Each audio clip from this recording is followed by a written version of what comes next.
One moment, I'm staying up late playing Paper Bride. The next, I'm mysteriously transported into a world of anomalies, and two terrifying female ghosts are pounding on my door. Utterly defenseless, I find myself trapped between them, front and back. Panicking, I desperately search for a way back home. Then Guardian Black and Guardian White suddenly appear. They claim I am their master. All because they say I am the reincarnation of the Underworld Sovereign, the supreme ruler of the Underworld itself. I slap myself hard just to make sure this isn't some hallucination. But the sight of the Guardians standing before me convinces me. I really am dead. Seeing my disbelief, Guardian Black grows a little anxious. Our entire purpose, he says, is to protect your majesty, but I'm just a corporate drone who stays up late playing games. I don't even jaywalk on a red light. I've barely stepped on an ant in my life. How could I possibly have any connection to the Underworld? The thought sends me straight to the Guardians. How much lifespan do I have left? I'm terrified I might meet my imperial end right after arriving. What they say next stuns me even more. Guardian White tells me my lifespan is limitless. Within the three realms, no one has the power to claim my soul. The ghost who moments ago wanted me dead freezes mid-breath at those words. This unlucky sap in front of her is the Underworld Sovereign. Both female anomalies scramble to flee, but Guardian Black whips out the chain in his hand. A chain fitted with a scythe blade lashes out toward the two anomalies. In one motion, he binds them tight and burns them to ash. A mechanical chime rings out in my mind. Underworld Summoning System bound. Starter pack distributed. Subordinates now on duty. I've unlocked the standard issue perks of a transmigrator. My heart lifts instantly. All the fear from moments ago is forgotten. I waste no time ordering the Guardians around. Tear down this crumbling old house and build me somewhere decent instead. This freezing spirit energy is turning me numb. Guardian White immediately takes on the task of raising a temporary residence. Guardian Black, meanwhile, clears out the wandering spirits nearby. I'm just starting to enjoy how efficient my two subordinates are when the system chimes again. Ding! Urgent quest refreshed. Suppress the horror at the mass grave outside the city within 48 hours. Reward, 12 Underworld Constables. Failure will result in the recall of one underworld deity. Part of me wants to complain about how stingy this system is, but I'm too scared it might unbind itself and leave me stranded here. So I swallow my pride and accept the quest. Besides, with the Guardians at my side, a little mass grave is nothing to fear. After all that commotion, I'm starving. Operating on the principle that a full stomach makes for a stronger fighter, I have the Guardians turn invisible and follow close behind me. Then a wild idea strikes me. Could they even carry me through the air? Short-range teleportation with host available. Hold steady, boss. Before I can even react, the world spins and I'm thrown straight back into the mortal realm. It's more intense than any roller coaster. I nearly throw up on the spot. A taxi pulls up in front of me. The driver rolls down his window. Where to, young man? I catch my breath. The crossroads out past the city limits. The driver's face changes. There's a mass grave near there. Vengeful ghosts howl at midnight. Real bad energy. My relative's a ghost hunter. He says there's a red bride in there, powerful as anything. Several groups went in and never made it out. I smile. Don't worry, sir. I'm just handling something nearby. I won't go near the grave. The driver looks unconvinced. All right then, but come back early. That place is no place for the living. He has no idea that in my eyes, the Guardians are standing steady above the taxi, guarding us both. I watch the taxi disappear, then turn to face what's ahead. Thick fog blankets the barren slope, and a woman's faint sobbing drifts on the wind. This place is genuinely unsettling. No wonder the ghost hunters can't handle it. 3 or 4 layers of caution tape ring the area. Talismans painted in red on the warning signs glow faintly under the moonlight. I mutter to myself, all these warnings are pointless. Who'd come out here besides me and people with a death wish? I glance up and give the order. You two, stay close and keep me safe. I'm going in to scout ahead. Their voices answer in my ear. As you command, your majesty. I open my ghost sight and scan the territory around me. The bone-chilling atmosphere leaves me momentarily speechless. So this is a ghost domain? It feels even heavier than the old records of Dehua City I remember. Out of the fog drifts an eerie shadow with eyes glowing blue. Its voice comes out hollow and hoarse. Young man, my head is missing. Do you know where it went? I plant my hands on my hips, forcing a look of composure. How dare you, little ghost? Do you even know who I am? Guardian Black materializes instantly. His chain lashes out like lightning, shredding the headless ghost into a handful of ash. A lowest tier stray spirit daring to offend his majesty? You're asking to die. The system chimes. Congratulations, host. Subordinate has eliminated a lowest tier spirit. 1 merit point earned. I raise an eyebrow. So killing monsters earns points too? Easy enough. With the Guardians backing me up, what do I have to fear? Emboldened, I shout into the depths of the fog. Anyone else with a death wish, come on out. I'll deal with all of you today. My voice echoes across the barren slope. Guardian White says quietly. Rest assured, your majesty. The strongest thing here is only fierce ghost rank, roughly a match for the two of us. No sooner has he spoken than the fog churns violently, turning blood red. A woman holding an oiled paper umbrella steps out from within it, her voice sharp. What little ghost dares trespass on my territory? She tips my chin up gently, then suddenly smiles. A freshly awakened youngster, and quite the mouth on him too. I look at her familiar wedding dress, and strangely it calms me down. A ghost bride? I've seen this look twice tonight already, but your little show still isn't much to look at. The red bride's face darkens, seeing that I dare provoke a high-ranking vengeful ghost like her without even proper armor. Freshly awakened and already looking to die, relying on the guardians to watch my back, I answer without a flicker of fear. So you're a ghost. So what? I'm really not afraid of you. Guardian White's voice comes into my ear, edged with a chill. Your Majesty, this ghost carries the karma of at least 100 lives. Her sins run deep. She is no ordinary spirit. My gaze turns cold. So you have that many lives on your hands. All the more reason I settle this today, on heaven's behalf. The ghost shrieks and lunges, her nails wrapped in black energy aiming straight for my throat. Reckless little fool, I'll send you off first. Go find out for me whether the underworld really exists. Guardian White blocks the strike. I give the order coldly. Take them all down, leave her alive, I have questions for her. Guardian Black emerges from thin air. Chain and blade strike together, pinning the ghost and the lesser spirits behind her in an instant. Unable to move. Subordinate has eliminated rank D anomaly. 10 merit points earned. Rank C anomaly eliminated. 100 merit points earned. A string of notifications scrolls past. The corner of my mouth lifts slightly. Leisurely, I direct Guardian Black to sweep up the smaller spirits nearby, then push Guardian White to press harder against the Red Bride. After several failed strikes, the Red Bride finally realizes she's outmatched. In a panic, she tries to flee. Guardian Black snaps his chain out and sweeps up every lesser ghost around him in one motion. Just as she thinks she's escaped, before she can even catch her breath, she turns to see Guardian White's soul-rending blade flying straight for her face. She finally breaks, screaming out for mercy. Please, my lord, call off your weapon, I can't take it anymore. I watch the ghost writhe in agony, somewhat surprised. What's going on here? Guardian White explains, and I finally understand. Their weapons are forged from condensed 9 shades energy, naturally lethal to any dark or evil spirit. Someone of her level simply can't withstand it. Guardian White withdraws his restraint. The Red Bride instantly collapses to the ground. He snaps at her. Answer His Majesty's questions truthfully and without delay. One lie, and this guardian shows no mercy. The Red Bride answers hurriedly. Yes, this one wouldn't dare hide anything. I crouch down, looking her straight in the eye. First question, how long have you been holed up here? This one has held this ground for about a year now. Along the way, I took in some wandering spirits and used the grave's dark energy to build this ghost domain. Why haven't the ghost hunters killed you? Why let you keep harming people here? It's not that they won't. They can't. Inside this domain, I draw on the dark energy to grow stronger. Unless a rank A ghost hunter comes in person, any number of rank B ghost hunters are useless. They've tried several times already, and I've driven them all back.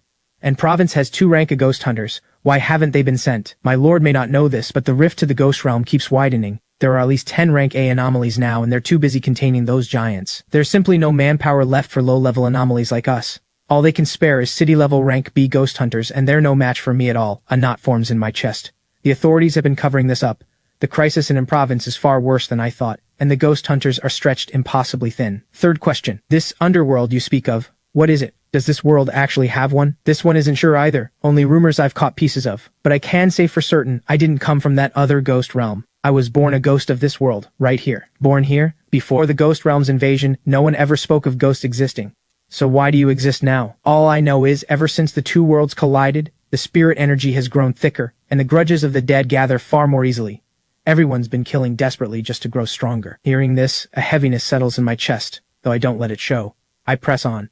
Then how do you know about the underworld at all? This world has never had underworld deities before. The ghost thinks back carefully. The moment I died, information about the underworld appeared in my mind on its own, guiding me toward the gate of the underworld to be reborn. But there were over 1,000 of us dead souls, and months of searching never turned up the gate. Eventually our spirits grew weak, and we turned on each other. Fewer than 20 of us survived. I fled here in the chaos. My aura surges around me without warning.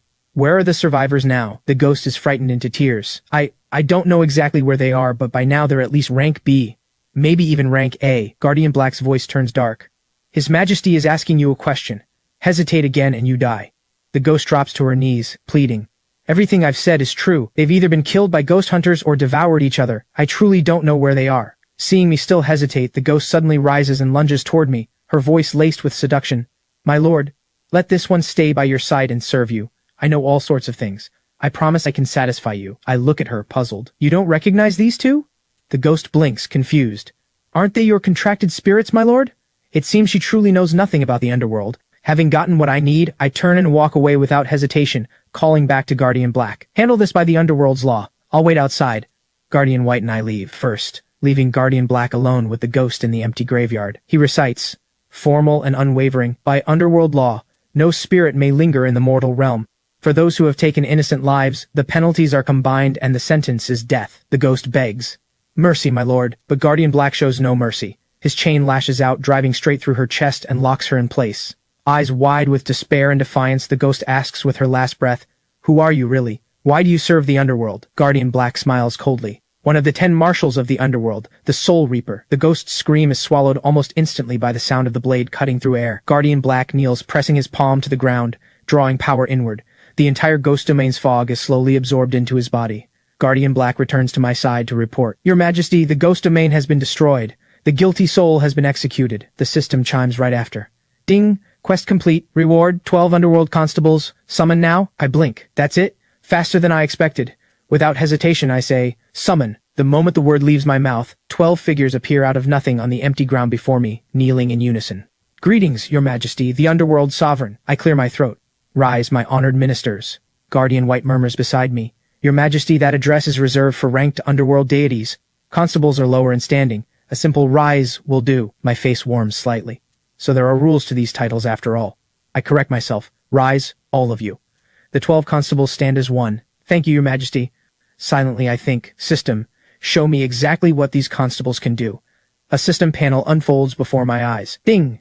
Constable data as follows. Position, basic underworld combat personnel. Duties, soul capture, spirit escort, official underworld business. Rank, B. Equipment, soul rending blade, soul chains, soul shackles. I glance over the 12 constables standing perfectly still, then think back to the Red Bride from before.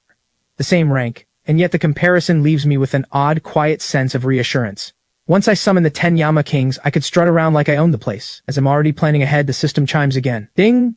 New quest available. I snap back to focus, listening closely. Direct the constables to escort souls according to Underworld law. Reward, the gate of the Underworld. My heart jumps. The gate? Isn't that the passage between worlds the Red Bride mentioned? The system thoughtfully answers my question.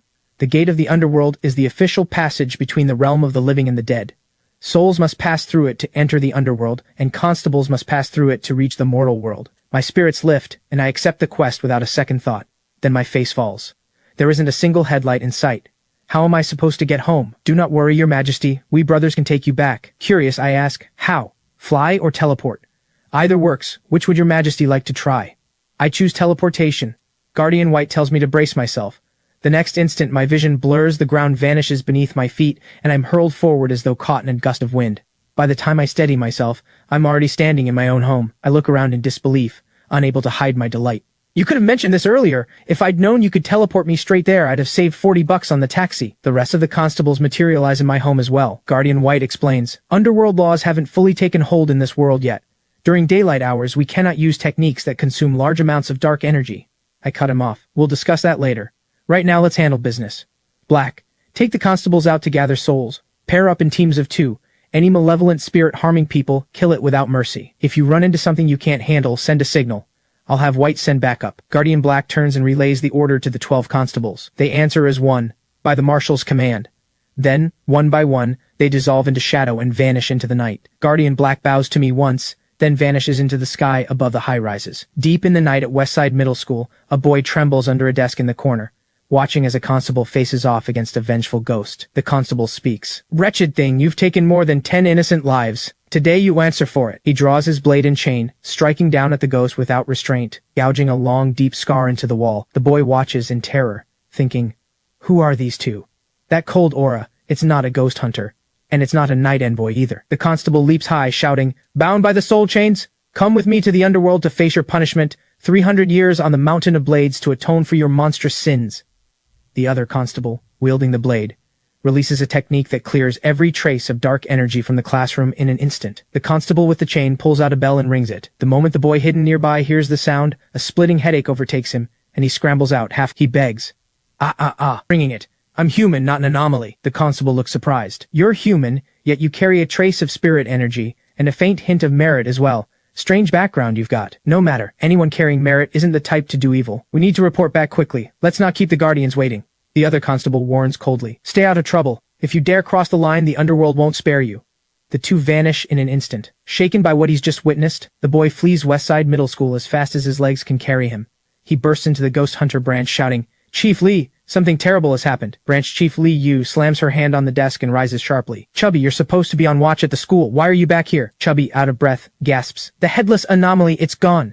What? Li Yu explodes with fury, drawing her blade as if to strike him down.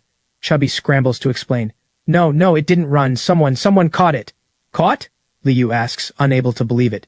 Is there really someone that powerful in Jiangnan City? Did one of an province's rank a ghost hunter show up? Chubby shakes his head quickly.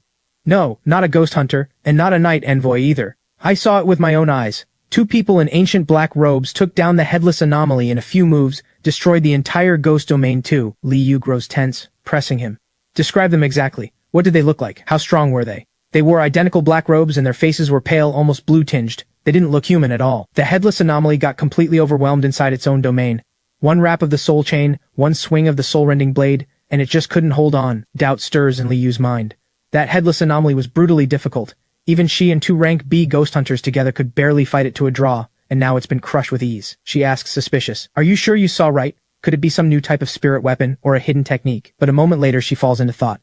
That word, guardian, it sounds so familiar. Chubby suggests, why don't we post about it on the ghost hunter forums? Maybe they'd be willing to help us clear out the anomalies. But Li Yu has already made up her mind. Report it to the An province branch first, then post the notice. This unknown force may be powerful, but it's too soon to approach them directly. In Garden Estate, one of the constables grumbles, can't use the impermanence cloth in daylight. Have to rely on sensing alone. Such a hassle. The constable with the chain replies, watch your words, just follow procedure. They lead an old man, his lifespan spent, out of his home. The old man asks, trembling, Constable, sir, could I ask how much lifespan my wife has left? Though moved, the constable can only answer by the book. We constables have no authority to view the register of life and death. Your time has come naturally. Please don't dwell on it further. We mustn't delay the journey. I understand. Reluctant to leave, he speaks to his wife one final time. Watch your blood sugar. Stay away from sweets. Let's be husband and wife again in the next life. The 3 of them walk out, unaware that his wife has already woken, a single tear slipping slowly from the corner of her eye. The constables lead the old man onto the road toward the underworld, unaware that in a dark corner behind them, a man is watching their every move. The night passes quickly, giving way to a new sunrise. I wake with a yawn, my body still a little sore. I signal for the constables waiting outside to come in. The guardians lead the 12 constables in to report. Last night the constables gathered 32 souls and eliminated 8 rampaging anomalies. The quest is complete. The system chimes in my mind. Ding. Quest complete. Reward. The gate of the underworld has been granted. Use it now. I perk up instantly. After a whole night of work, this is exactly what I've been waiting for. I say, use it. Outside the window, the clear, cloudless sky suddenly splits open with a massive rift. Pedestrians on the street, thinking a world-ending anomaly has arrived, scatter in a wild panic. At the ghost hunter base, Chubby anxiously asks Li Yu whether they should call headquarters for help. But Li Yu already knows, even a rank ghost hunter wouldn't make a difference against a force like this. Unless the sword god from headquarters personally intervenes, calling for backup would only add to the casualties. She looks at the ghost hunter standing ready and declares, our purpose as ghost hunters is to protect the people and secure peace for generations to come. Evacuate the civilians immediately. Save as many as we can. The rest of you fight to the death with me. Even if it means going to hell, we're taking some anomalies down with us. In the hidden city of Dehua, a place unknown to humankind, the anomaly king senses the strange aura of the gate of the underworld opening, and his whole body shudders. Fire ignites once more in the hollow sockets of his skull-like eyes. This aura, the underworld, impossible. They vanished without a trace after the Great War years ago. Pushing down his unease, he orders his subordinate, Doomtaker, go to Jiangnan City at once and investigate. If this truly is a remnant of the underworld, confirm it for certain. And if there's treasure involved, seize it. Deep beneath the calm surface of the Yangtze River, a demon dragon that has slumbered for ages is stirred awake by the summons of power, opening his eyes and letting out a long, resonant roar. In an instant, towering waves rise up, swallowing the boats on the river whole, leaving nothing behind but scattered debris bobbing on the surface. Deep among the mountains and rivers of Gui province, another massive rift of the gate tears open as well. Computer screens flood with threat alerts, one after another, a clear sign of just how urgent the situation has become. Inside a conference room, a man's voice cuts through, low and firm. You have 1 hour. I want this figured out completely. A younger man takes the order and hurries out. The elder man stands alone, staring out at the rolling mountains beyond the window, fists clenching without him realizing it. In this very moment, nearly every being across the globe with spiritual sense feels the disturbance unfolding above Jiangnan City. The military headquarters descends into chaos as well. A broadcaster speaks so fast the words come out like gunfire. A massive anomaly portal has appeared over Jiangnan City. The anomaly king of Dehua has sent agents to investigate. An anomaly has awakened at the bottom of the Yangtze River. Unusual activity detected across the Shiwan Mountains. Every eye across the globe is now fixed on this location. The commander-in-chief issues an order. Monitor every movement closely. Notify all Ghost Hunter branches nationwide to stand ready. The Sword God has already departed. Jiangnan City must be held at all costs. Watching the lightning flash and thunder roar outside, completely unaware of what my own actions have set in motion, I mutter, puzzled, why'd the weather change so suddenly? Is a storm coming or something? Guardian White reminds me once more. Your Majesty, these are the omens of the gate's arrival. This world's laws haven't fully accepted it yet. The gate manifesting will shake heaven and earth alike. I stare at the gate, blood rushing straight to my head. This is what I summoned? Both Guardians' voices rise with a rare excitement. Your Majesty, the gate of the Underworld has manifested. We can finally return to the Underworld, the constables call out together. Your Majesty, please anchor the gate at once, and stabilize the passage between the two realms. Confused, I ask, how do I do that? Guardian White answers, the gate is a treasure bound solely to your Majesty. You need only calm your mind and form a connection with it. Then you'll be able to control its location. I take a deep breath, close my eyes, and reach out to sense the gate's presence. An old, weathered voice rises within my mind. Anchor the gate of the Underworld at Fengdu, the Ghost City, at once. Wary and confused, I ask, who are you? Why are you helping me? But the voice vanishes as suddenly as it came, and no answer follows. Still, I guide the gate toward where Fengdu lies, inside the An Province, Ghost Hunter branch. Li Yu reports to Senior Ghost Hunter Lord Diwu. The massive gate appeared without warning, then vanished just as mysteriously. Its location is unknown. A treasure capable of shifting the balance of heaven and earth cannot be allowed to fall into an Anomaly's hands. Li Yu, come with me to Jiangnan to Holden Province. Report immediately if you encounter an anomaly you can't handle. The two set out at once, heading toward Jiangnan City, a place that was practically unheard of just days ago. Meanwhile, I stand on the stone steps before the gate, staring up at this towering structure, dozens of stories high, covered edge to edge in dense carvings and sacred symbols. I marvel silently. This gate is beyond magnificent. Just looking at these patterns, you can feel the mystical power radiating off them. Guardian White speaks. Your Majesty, this is Fengdu, the Ghost City, where the gate belongs. We should go in. There's no sense standing in awe at your own front door. The thought that this entire realm belongs to me stirs a swell of pride I can't help. Let's go, I say. Let's see what my underworld looks like. The gate swings open, revealing a landscape of blood-red scorched earth tangled with heaps of bleached bone. My eyes widen in shock. Before I can even complain, the system chimes in right on cue. Congratulations, host, you have officially taken your place as ruler of the Underworld. Underworld structures are now under construction. The Ghost Gate rebuilds itself at astonishing speed, while a violent storm surges outward, expanding from the very spot where I stand. Guardian White, frantic with worry, shouts against the raging wind. His Majesty is still inside the storm. Black, we burn our very essence if we have to. We must save him. Together, the two Guardians draw on their own essence, tearing open a vent above the Underworld and redirecting the storm toward the mortal realm. Ordinary people fall to their knees in terror as it strikes. A thick black fog sweeps through, engulfing the anomalies in the mortal world and converting their power into fuel for the Underworld. The instant they're pulled into the Underworld, they turn into tombstones, nourishing the realm itself. Guardian White scoops me up, gently touching my forehead to rouse me from unconsciousness. I feel as though I've just woken from a long nap, drooling slightly as I mumble, "Ugh, my head's spinning. Why is this place so loud?" But in the next instant, a wave of overwhelming pressure washes over me. The Sovereign's sword, seal, and imperial robes materialize onto my body all at once. I can't help gasping in wonder. This sword is so cool. What is this thing? Looks just like an imperial seal or something. I notice the Guardians kneeling on the ground, not quite understanding what's frightened them so badly. Why are you two on your knees? Get up! The Guardians exchange a glance. Realizing the terrifying otherworldly aura I gave off moments ago has faded, they bow in thanks and rise slowly to their feet. Brimming with excitement, I say, "Come, let's see what lies beyond the Ghost Gate." Passing through the Ghost Gate, the scene opens up before me. A path of golden brown earth winds ahead, flanked on both sides by vast fields of crimson flowers. I can't help but admire it aloud. Now this is genuinely beautiful. Your Majesty, these spider lilies aren't just beautiful, they also serve a critical purpose. They can hold spirits whose earthly lifespan hasn't fully run out. Spirits must wait here until their allotted time expires, before they can walk the road to the Underworld and formally report for arrival. Once the Underworld is fully operational, you'll see this in action for yourself, Your Majesty. A strange feeling wells up inside me. This land has lain silent for who knows how many years, and now, finally, it has a ruler again. I have to govern it well. The river ahead is far less pleasant. It's teeming with worms and serpents, and I take a disgusted step back. Guardian White explains, "This is the River of Forgetfulness, formed from the convergence of the Nine Shades River. Any spirit that falls in gets torn apart by the creatures within and can never be reborn. This is the Terrace of Longing, the final stop for a soul before entering the Underworld. Here, a spirit takes one last look back at the mortal world, before drinking Mung Po's tea and forgetting everything that came before. Walking further, I discover that the first hall in the Underworld isn't the Hall of King Yama, but the Hall of King Jingguang. I push the hall doors open and stride inside, eager to sink into the gold-inlaid throne, sighing in satisfaction. This Underworld is enormous. I could never see it all in one visit. Shame my palace is still under construction. I'll have to check that out next time. While I wander through the underworld, Jiangnan City in the mortal world has already entered a state of high alert. Li Yu informs Lord Diwu that most of the vengeful ghosts in Jiangnan City are hiding within ghost domains, difficult to clear out, and that reinforcements are needed. Lord Diwu is displeased at the news, his eyes filled with doubt. Jiangnan City has no rank A anomalies, and you can't handle even this? Li Yu answers honestly. Anomalies gain a significant power boost inside their own ghost domains. My own strength isn't enough. I ask that you personally intervene. Lord Diwu vanishes from the office, leaving behind only a single line. An urgent situation has arisen. I must return to headquarters. As for the matter in Jiangnan City, I'll have the officer in charge of province come handle it. Li Yu stares at the spot where he vanished, an uneasy sense that something major is unfolding settling over her. Lord Diwu wouldn't leave in such a hurry otherwise. She clenches her fists, reminding herself of her duty, and tells herself, focus on Jiangnan City's safety first.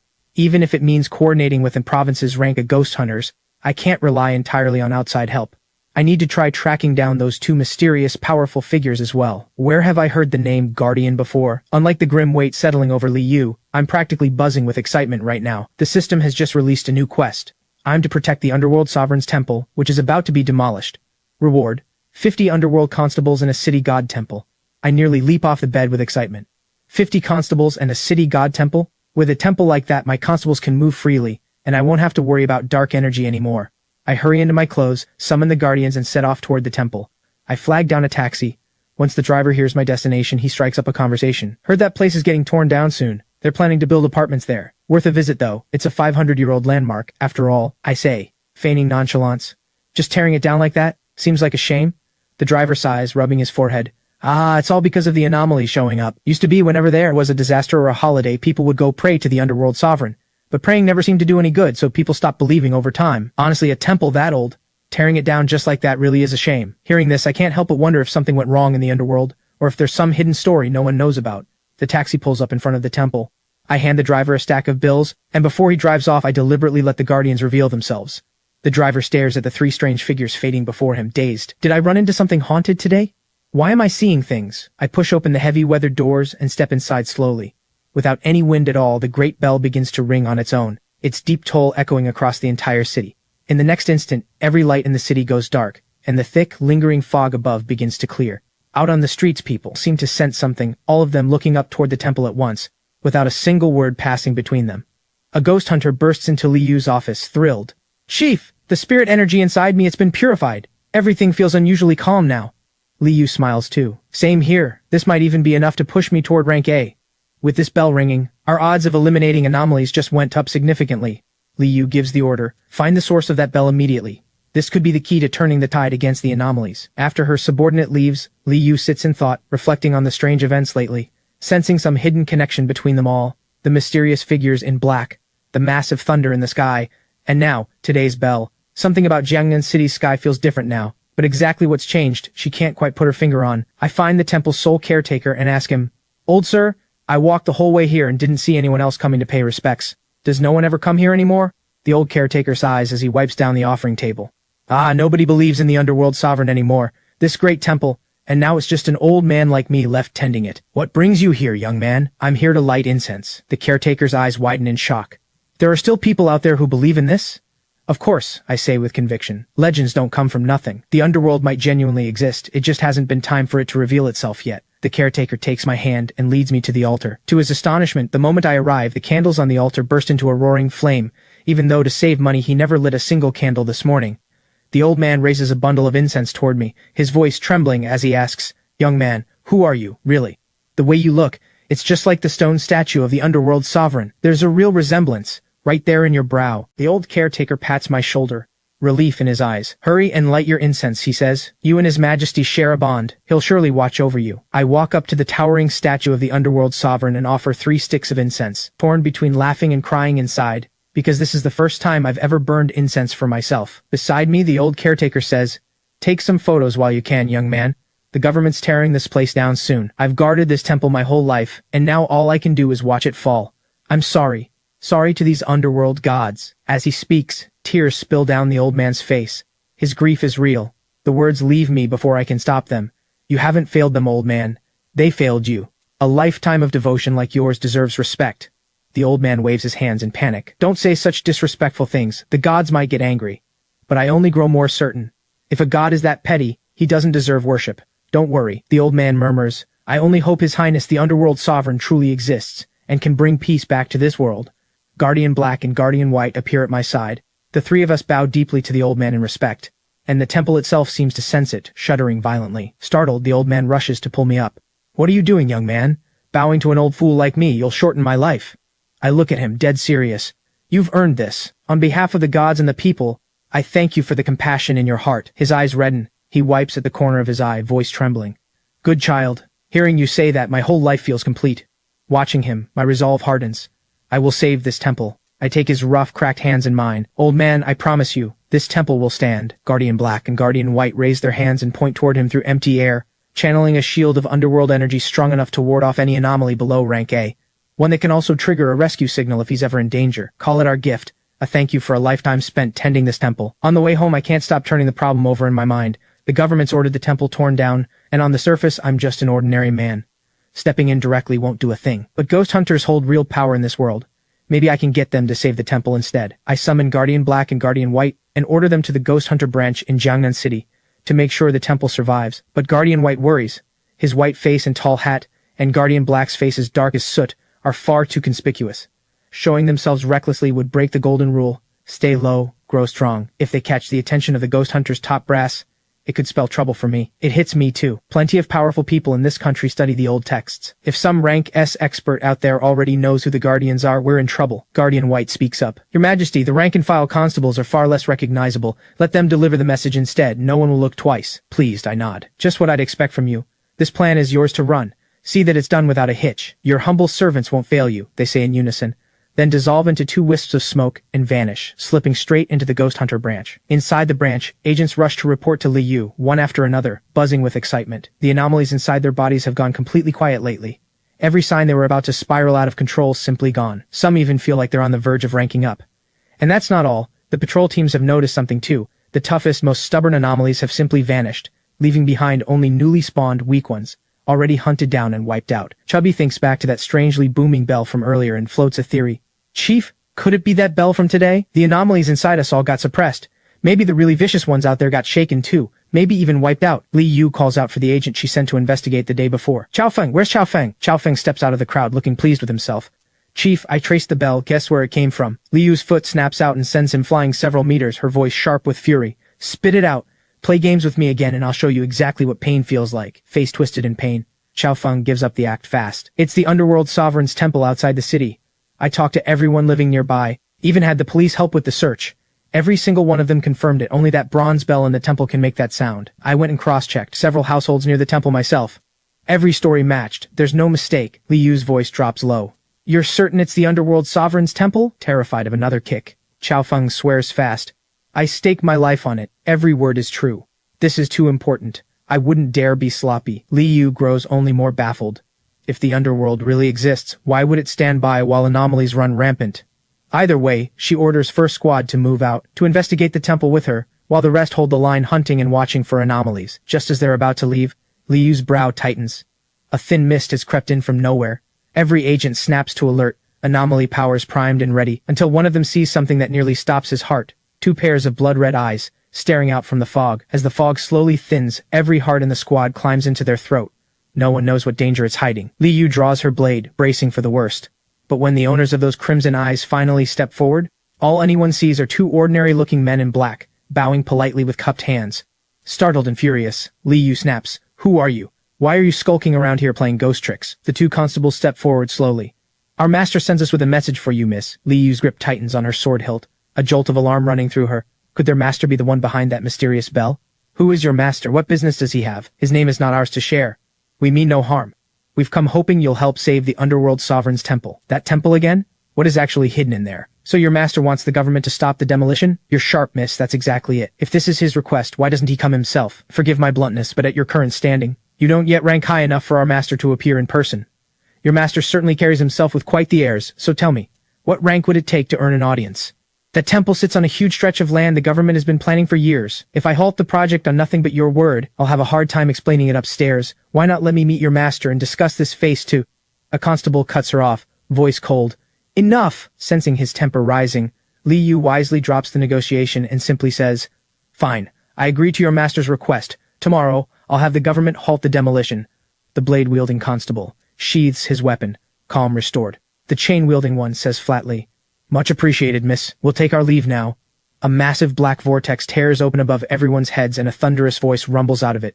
"You two, get to the north side of Jiangnan City. A powerful anomaly has appeared." The two constables accept the order and dissolve into black smoke, gone in an instant. Li Yu's pulse is still racing.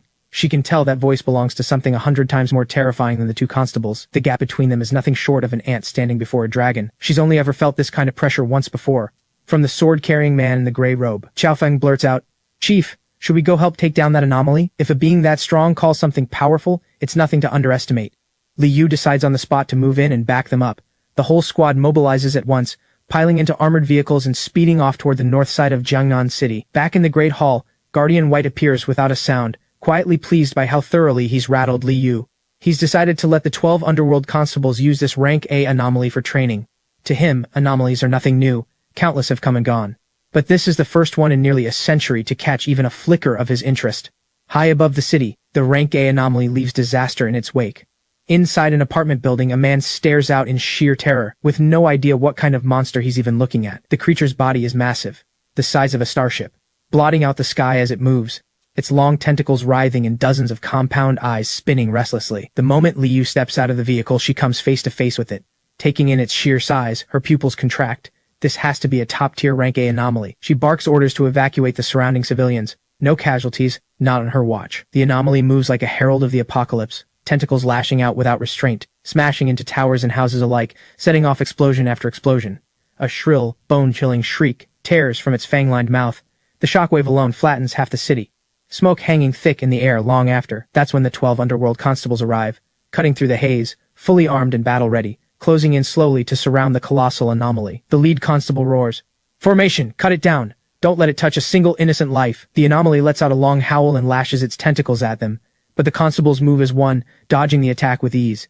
The 12 pour their strength together, weaving a binding formation. Chains lock down every single tentacle, pinning the creature in place. No matter how hard it thrashes, there's no breaking free. Behind them, Guardian Black watches with clear satisfaction as the constables drive their soul-rending blades down into the beast, and it lets out an even more agonized scream. Bound in chains, it snarls in disbelief. "Who are you? How can you possibly hold me down?" One constable answers, "You've slaughtered the innocent and shattered the order of the mortal world. By law, that earned you 3,600 years in hell. Surrender, now. The anomaly can't accept it." "Hell, the underworld, they vanished long ago. You can't be constables." The constable doesn't bother arguing. "Comrades, form the soul-locking array. Now." The constables combine their strength once more, chains weaving into a massive net that engulfs the creature's entire body. Within moments, the anomaly is reduced to ash. Li Yu isn't the only one frozen in place. Every ghost hunter there stands stunned. Trembling, Qiao Feng manages, "Chief, something that powerful. Shouldn't we report it to headquarters?" But Li Yu senses an opportunity too good to pass up. She shuts the idea down. "This stays between us. Not a word gets out." The next day, Li Yu arrives at City Hall early. The mayor greets her warmly. "Chief Li, what brings you here? Need our help with an operation?" She waits until he's locked the door fully, then says low and serious, "We have a situation. Go ahead, Chief Li. Whatever you need, we'll cooperate fully. I'm here to stop the demolition of the Underworld Sovereign's temple." "Is there an anomaly at the temple? Why does it need to stay standing?" "Ever since the anomalies appeared, nobody believes in gods or spirits anymore. Besides, tearing it down came straight from above, to expand housing for residents. As a ghost hunter yourself, you understand why." "I understand the bind you're in, but I have my own reasons for saving that temple, and I'll be reporting this to Ghost Hunter headquarters. I trust they'll grant me this favor. I'm only here to tell you, hold off on the demolition. If Chief Li says so, then without your say-so, I wouldn't dare touch that temple." Answer secured, Li Yu leaves without another word, while the mayor stays behind in his office, torn and troubled. That night, Guardian Black and Guardian White appear before me to report on the battle. How the 12 Underworld Constables took down the Rank A anomaly, along with news that the constables captured 32 more souls and wiped out 18 other anomalies. I ask the system silently, when will the souls the Guardians have captured finally be reincarnated? The system answers, the 6 paths of reincarnation can only unlock once the Underworld's core infrastructure is complete. What counts as core infrastructure? The Underworld's already got its facilities in place. Unlock conditions. At least 4 of the 10 marshals of the Underworld must be manifested, and at least 1 of the 4 great judges. Underworld law must also cover at least an entire province. Player, you've met none of these conditions yet. Unlock unavailable. I can't help but sigh. Restoring the Underworld's glory is going to be a long, long road, but then the system brings good news. Ding! Congratulations, player. Temple protection quest complete. Reward issued. Claim now. I reach out and take it, then blink in surprise. This city god temple is tiny. What am I even supposed to do with it? The system explains. Place the city god temple at a suitable site and it will grow. The city god seal only takes effect once a city god is appointed. Isn't a city god something I just summon? There are 2 ways to obtain one. First, summon a city god already registered in the Underworld. Second, player personally appoints one. Under strict selection, a city god must be able to judge good from evil and govern a district, and must pass an examination. The examination works 2 ways. First, choosing an outstanding candidate from among the ghosts already in the Underworld. Second, selecting someone of high virtue still living in the mortal world, using a decree to safely bring their living soul into the Underworld for testing, then returning them afterward. Only those who pass will ever be told. Underworld Sovereign or not, I still prefer the human world. I decide to take the chance to really explore Jiangnan City. Since arriving in this world, I haven't actually taken the time to look at it properly. I have my driver take me to the temple square, planning to wander the old streets nearby.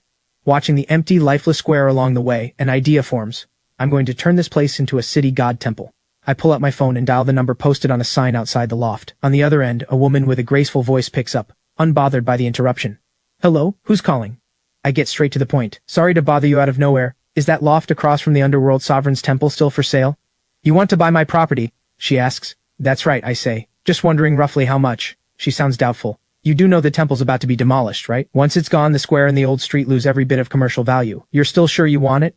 I just like that loft. I say it plainly. I just like it. Are you selling or not? But if I told you I had no money, would you think I was just messing with you? Just as she's about to snap at me, I cut in as if reading her mind. I'm not joking. I'll trade you a ghost relic for it. You say it's a ghost relic? How am I supposed to know it's real? Let's set a time. Bring in a ghost hunter to verify it yourself. Real or fake, one test will tell. Fine. Tonight, at the Rui Pavilion in Jiangnan City, I'll bring someone to test its underworld energy. Deal. See you there. The woman turns it over in her mind. If a defensive ghost relic that ordinary people can actually use turns out to be real, this deal can't lose. Night falls in a blink. I push open the door and make my way down to the private room at the far end of the Rui Pavilion, where a woman waits, clearly eager. She rises to greet me. Mr. Yi, so glad to finally meet you. I shake her hand with a smile. Yeah, you. That's me. Miss Shen, your beauty really is striking. You flatter me, Mr. Yi. Please sit. This is Zhang Xuning, my personal ghost hunter, and also like a sister to me. I give a slight nod. Miss Zhang, a pleasure. Zhang Xuning replies coldly, hello. Instantly I catch the aura radiating off her. Rank B ghost hunter. Mr. Yi, let's get to the relic. Bring it out. Let me see it. My expression turns cold. Her rudeness grates on me. In an instant, my pressure alone leaves Zhang Xuning gasping, frozen where she stands. Since Miss Zhang wants a look, I'll show you. I'm so sorry, Mr. Yi. Let me apologize for Ning. I wave it off. No need, Miss Shen. Let her go ahead and check it. Zhang Xuning takes the jade token and reaches out with her senses. As she channels underworld energy through it, I notice her life force bleeding away, like ice and fire crashing into one another. So that's how it works. Whenever a ghost hunter channels underworld energy, it drains their own life force in return. 2 flames of heaven and earth burn on the shoulders. A third, the flame of man, burns at the crown of the head. Do it too many times, and once all 3 flames go out, an anomaly will swallow them whole. That's the root cause behind every loss of control. If this secret ever gets out, it could throw the whole world into chaos. Suddenly Zhang Xuning feels a searing jolt of pain and screams, wrenching her hand back. Ning, are you alright? Underworld energy forged in the underworld itself. And here you are, someone carrying an anomaly inside you, daring to poke at it with underworld power. If it doesn't hurt you, who else would it hurt? I say, a hint of mockery in my voice. Relax, Miss Shen, she's fine. Just a little backlash from the energy. Slipped my mind to mention, this jade pendant doesn't take kindly to a ghost hunter's underworld energy. Well, Mr. Yi, since the relic's proven genuine, let's talk price. This pendant can wound a rank B ghost hunter. In an ordinary person's hands, it offers passive protection. Even a rank A anomaly would struggle to break through it quickly. Its worth, you already understand, Miss Shen. I'm proposing a trade, item for item. That storefront near the Underworld Sovereign's temple was once valued at 20 million. Trade it for the pendant. You're joking, Mr. Yi. That shop's current value. We both know exactly what it is now.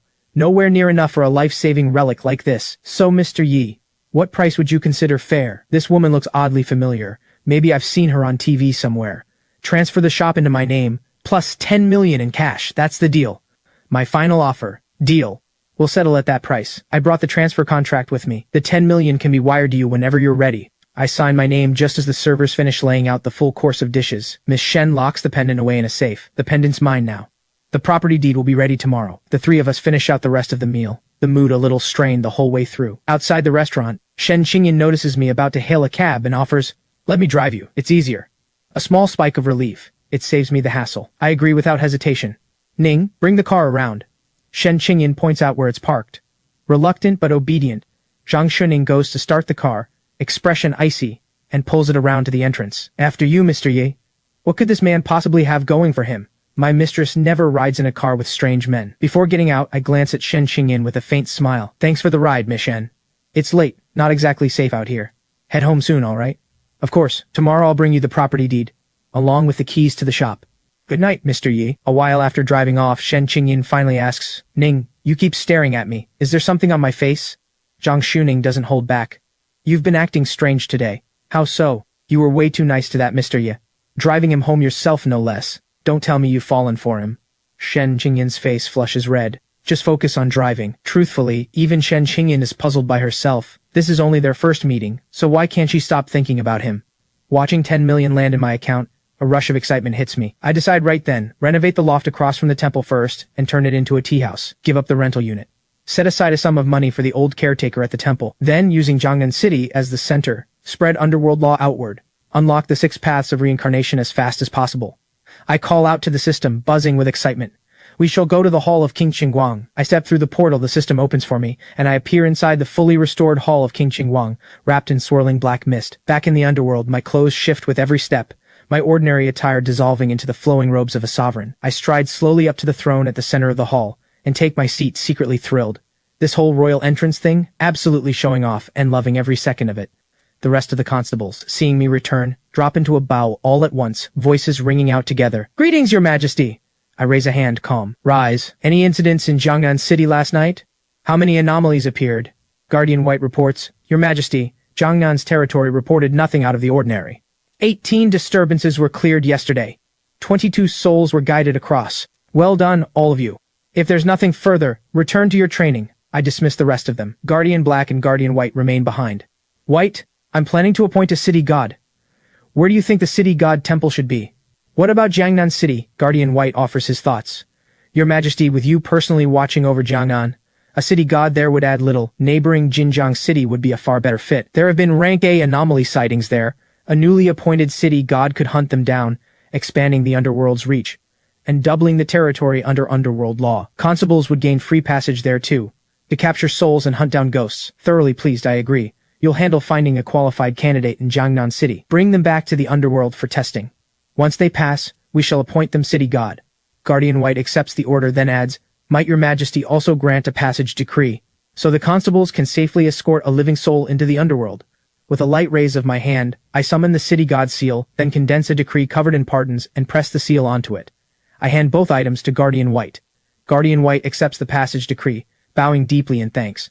I instruct him, "As for testing the candidate, you may begin arrangements tonight." With that, my form scatters into mist, vanishing between the two guardians. Guardian Black and Guardian White exchange a glance. Guardian White speaks first.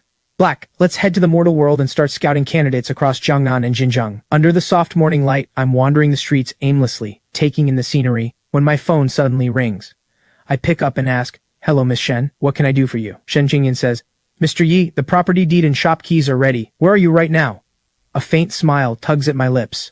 "Efficient as always, Miss Shen. I'm on my way to the temple right now. Let's just meet there." Shen Qingyan hangs up and calls out, "Ning, let's head to the Underworld Sovereign's temple." Zhang Shuning frowns, confused. "Miss, delivering a deed is something a staff member could handle. Why bother going in person? For something this big, going myself is just the safer bet."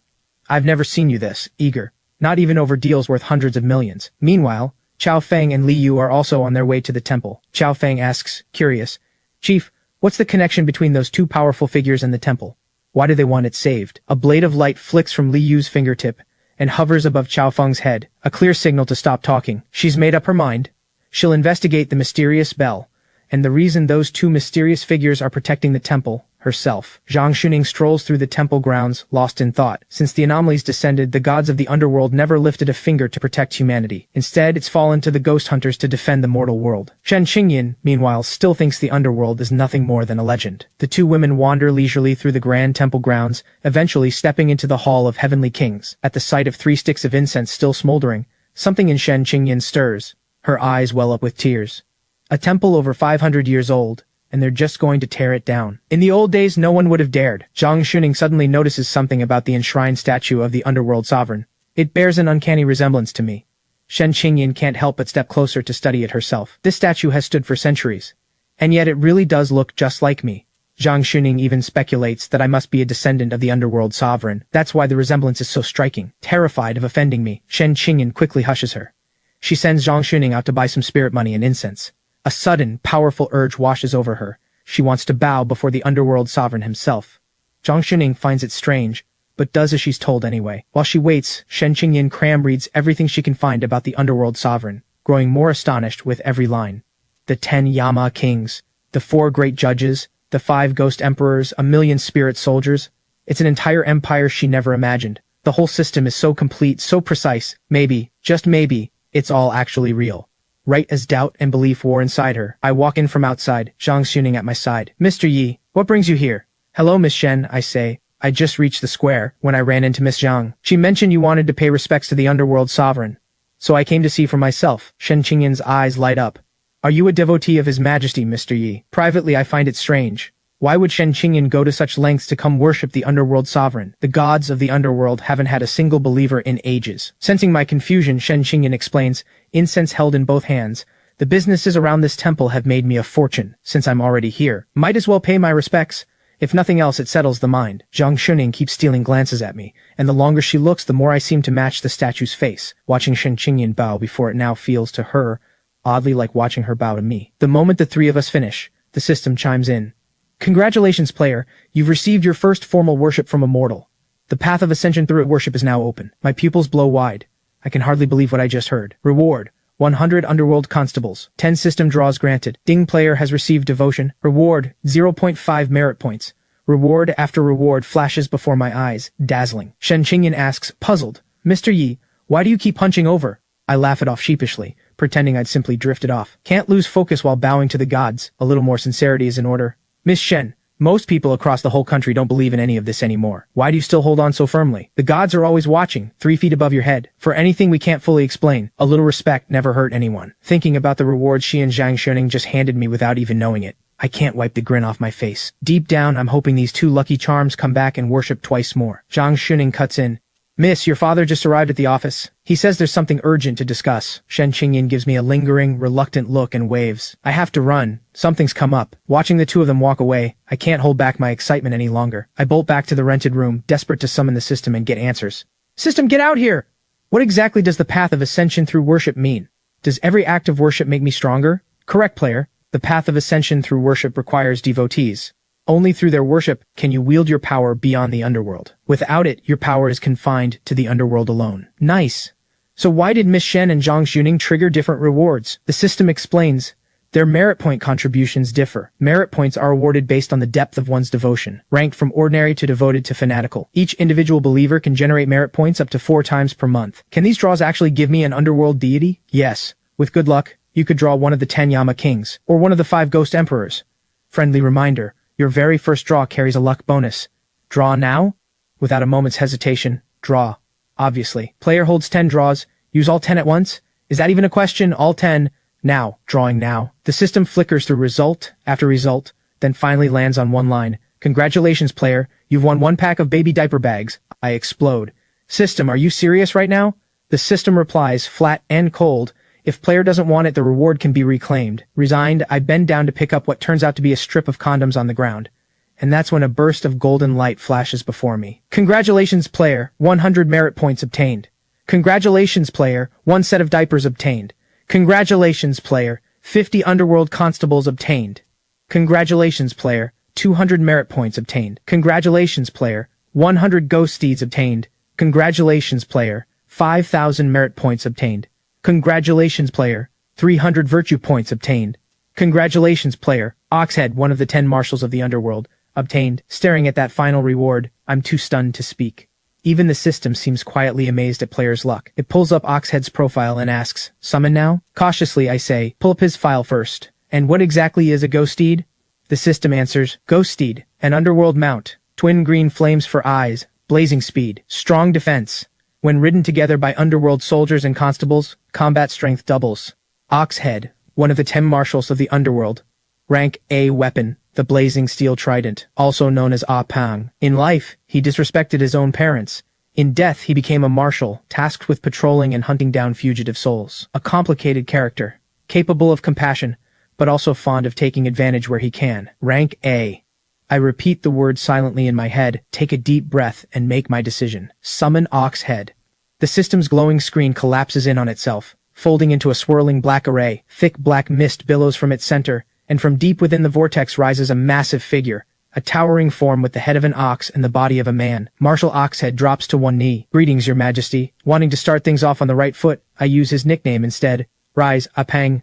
I channel my power, tearing open the gate of the underworld, and both Oxhead and I dissolve into black smoke, vanishing through it together. Back at the temple, Li Yu shivers involuntarily. Just moments ago, the anomaly inside her flared with a warning of overwhelming terror, yet nothing happened. Glancing over, she sees Qiao Feng standing there, completely unbothered. She lets the unease go, telling herself, maybe she just imagined it. Li Yu orders, search the temple thoroughly now. The team looks over the statue of the Underworld Sovereign. One agent smirks. The old folks really were something, huh? Pouring all this effort into a temple for a god that never existed. Li Yu searches every corner but finds nothing unusual about the temple. Nothing here either, Chief. Only the main hall's left to check. Let's head there. That legendary bronze bell is over there too. The two of them step out and make their way to the bell's location. But the bronze bell just looms there, massive and otherwise entirely unremarkable. Qiao Feng ventures. Could this be the actual source of that mysterious ringing? Li Yu isn't so sure. Hard to say. Records show this bell's been here since the temple was first built. It's never once shown anything unusual, not in hundreds of years. The temple caretaker hurries over. Are you two ghost hunters? Qiao Feng looks at the plain, ordinary old man and answers simply, routine inspection. The caretaker smiles warmly. Good day, sirs. I've kept this temple for decades. There's nothing here I don't know. Anything you need, just ask. Li Yu asks quickly. Old man, noticed anything unusual lately? This bell, for instance, has it ever rung on its own? The caretaker thinks it over carefully before answering, no, not once. Ever since I became the only one left tending this place, not a soul has touched that bell. I'm getting on in years now. Don't have the strength for much anymore. As the old caretaker pushes open the door to the main hall, he freezes in shock. He'd only stepped away for a moment. Yet someone has already laid out fresh offerings before the statue. Seeing that someone else out there still believes, just like him, tears of pure joy spill down his face. Li Yu smiles too. Old man, I've got good news for you. The temple isn't getting torn down after all. Overwhelmed, the caretaker kneels and bows again and again before the statue, murmuring over and over, thank you, great sovereign, for revealing yourself. Watching the old man's radiant joy, I find myself smiling too. I will wipe out every anomaly that threatens this world. I will return peace to the mortal realm, and I will make the name of the Underworld Sovereign echo once more. That woman, Li Yu, has caught my attention too. The underworld is still weak, for now. I need to stay lower still. Can't afford to draw the ghost hunter's full attention just yet. The caretaker lights incense and bows with quiet devotion. Immediately I get a notification. This elder has contributed 10 merit points. Consider it repayment for decades of unwavering devotion. A wisp of smoke rises from my palm, flowing through the statue and wrapping gently around the old man. The caretaker gasps, grateful. Is that you, great sovereign? Heedless of anyone watching, he drops to his knees and bows again and again, forehead striking the ground, voice loud and clear.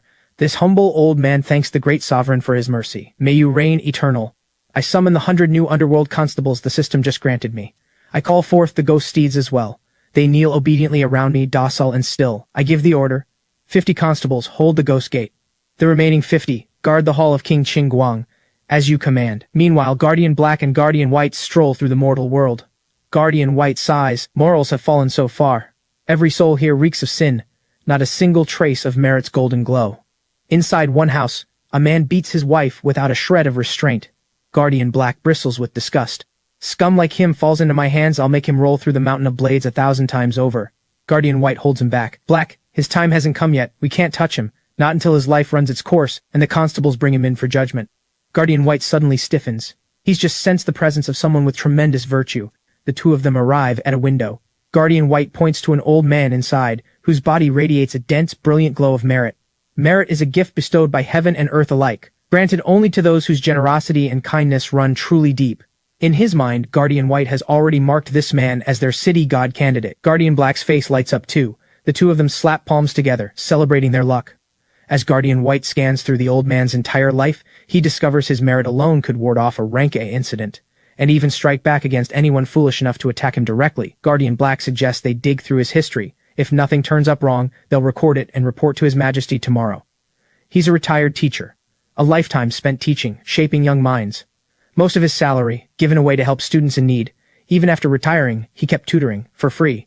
Still funding students, still rewriting their fates. A teacher who spent his whole life opening minds for others. Even Guardian White, who has seen centuries pass, is deeply moved. The two move on to another home. This man, a judge the people call a living legend of justice, has even earned the respect of Judge Kui himself. Not a single wrongful ruling in his entire career. He treats every soul as equal, refuses every bribe from the powerful, and carries a heart of true kindness. Guardian Black remarks, even if he doesn't become city god, once Judge Kui finally manifests, he'll surely want this man in his ranks. As dawn breaks over the mortal world, Guardian Black and Guardian White have already returned to the underworld. They pass through the Ghost Gate, constables lining both sides in welcome, voices ringing out together. Greetings, marshals! The moment they step into the Great Hall, they spot a figure that looks exactly like Oxhead. The two exchange uncertain whispers. Guardian Black doesn't hesitate. He darts forward, plants himself behind the figure, and shouts, "Ah, Pang!" Oxhead spins around, shock giving way to delight, and throws his arms wide to embrace them both. "Black, you've manifested too. White, why didn't either of you tell me you were back?" Guardian White chuckles. "We were out scouting city god candidates in the mortal world last night. Turned out to be quite a productive trip." Oxhead crosses his arms with a disgruntled snort. Deep down he thinks His Majesty puts far too much faith in scholars and officials. City gods, in his view, are nothing but paper pushers. All fancy words and no bite. Not exactly his kind of company. The moment I materialize in the hall of King Jingguang, Guardian White can barely wait to speak. "Your Majesty, during last night's patrol of Jiangnan City, we identified 6 qualified candidates for City God. Here are their life records. For your Majesty's review." The register flies from Guardian White's hands, pages turning themselves open before me. Once again, I find myself grateful to have a scholar like him at my side. I open the candidate register and read closely, only for what I find inside to leave me utterly stunned. In one case, that judge once presided over, the perpetrator stood before a victim who hadn't even been left a whole body to bury, and still had the audacity to sneer. He brought it on himself. So what if I killed him? With a mere 100,000 paid to the victim's family, the killer walked away with a signed letter of forgiveness, that easily. Even now, deep down, that judgment still weighs on the judge's heart like an open wound. Reading this, my fists clench, fury rising fast. Guardian Black and Oxhead are just as outraged, both shouting to drag the killer's soul straight to the mountain of blades and the sea of oil. My voice turns cold. Their mortal lives haven't run out yet. By rights, the underworld shouldn't interfere, but the heavenly court sits empty. No human emperor remains, and anomalies run wild across the mortal realm. We now stand in that void. You two, hear this decree. Take our sacred edict and bring the victim's soul into the underworld. This case will not be settled by mortal courts. We shall judge it ourselves. Ding. Host. Complete the punishment of the wicked. Reward. 100 Underworld Constables. The 18 Hells. The Mountain of Blades and the Sea of Fire. These men's crimes must be monstrous. Even the system can't stand by. Ding. Host. Complete the city god trial within 3 days. Reward for completion, spirit soldiers. Why does the system suddenly hand out 2 tasks at once? Didn't it always give them 1 at a time before? There's no limit to how many tasks a host can receive, as long as the trigger conditions are met. Multiple tasks can run at the same time. Staring at these tasks, my head is spinning. I can only ask first, what exactly are spirit soldiers? Spirit soldiers are the underworld's main fighting force. They defend the underworld, and wage war beyond its borders. Think of them as an army. Underworld constables handle soul arrests and trials, like police in the mortal world. Behind the anomalies in this world lies a vast ghost realm, and it takes spirit soldiers to hold it in check. I know embarrassingly little about the underworld, so I pull out my phone and start cramming on the spot. The deeper I dig, the more it chills me.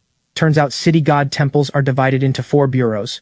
The Bureau of Guardians, the Bureau of Soul Pacification, the Bureau of Judgment, and the Bureau of Law and Order, plus 2 ghost generals, Goldshackle and Silverlock. I get up and call the system. It teleports me straight to the hall of King Jingguang. I split the decree into 6 passage talismans and send the constables to escort the 6 city god trial candidates.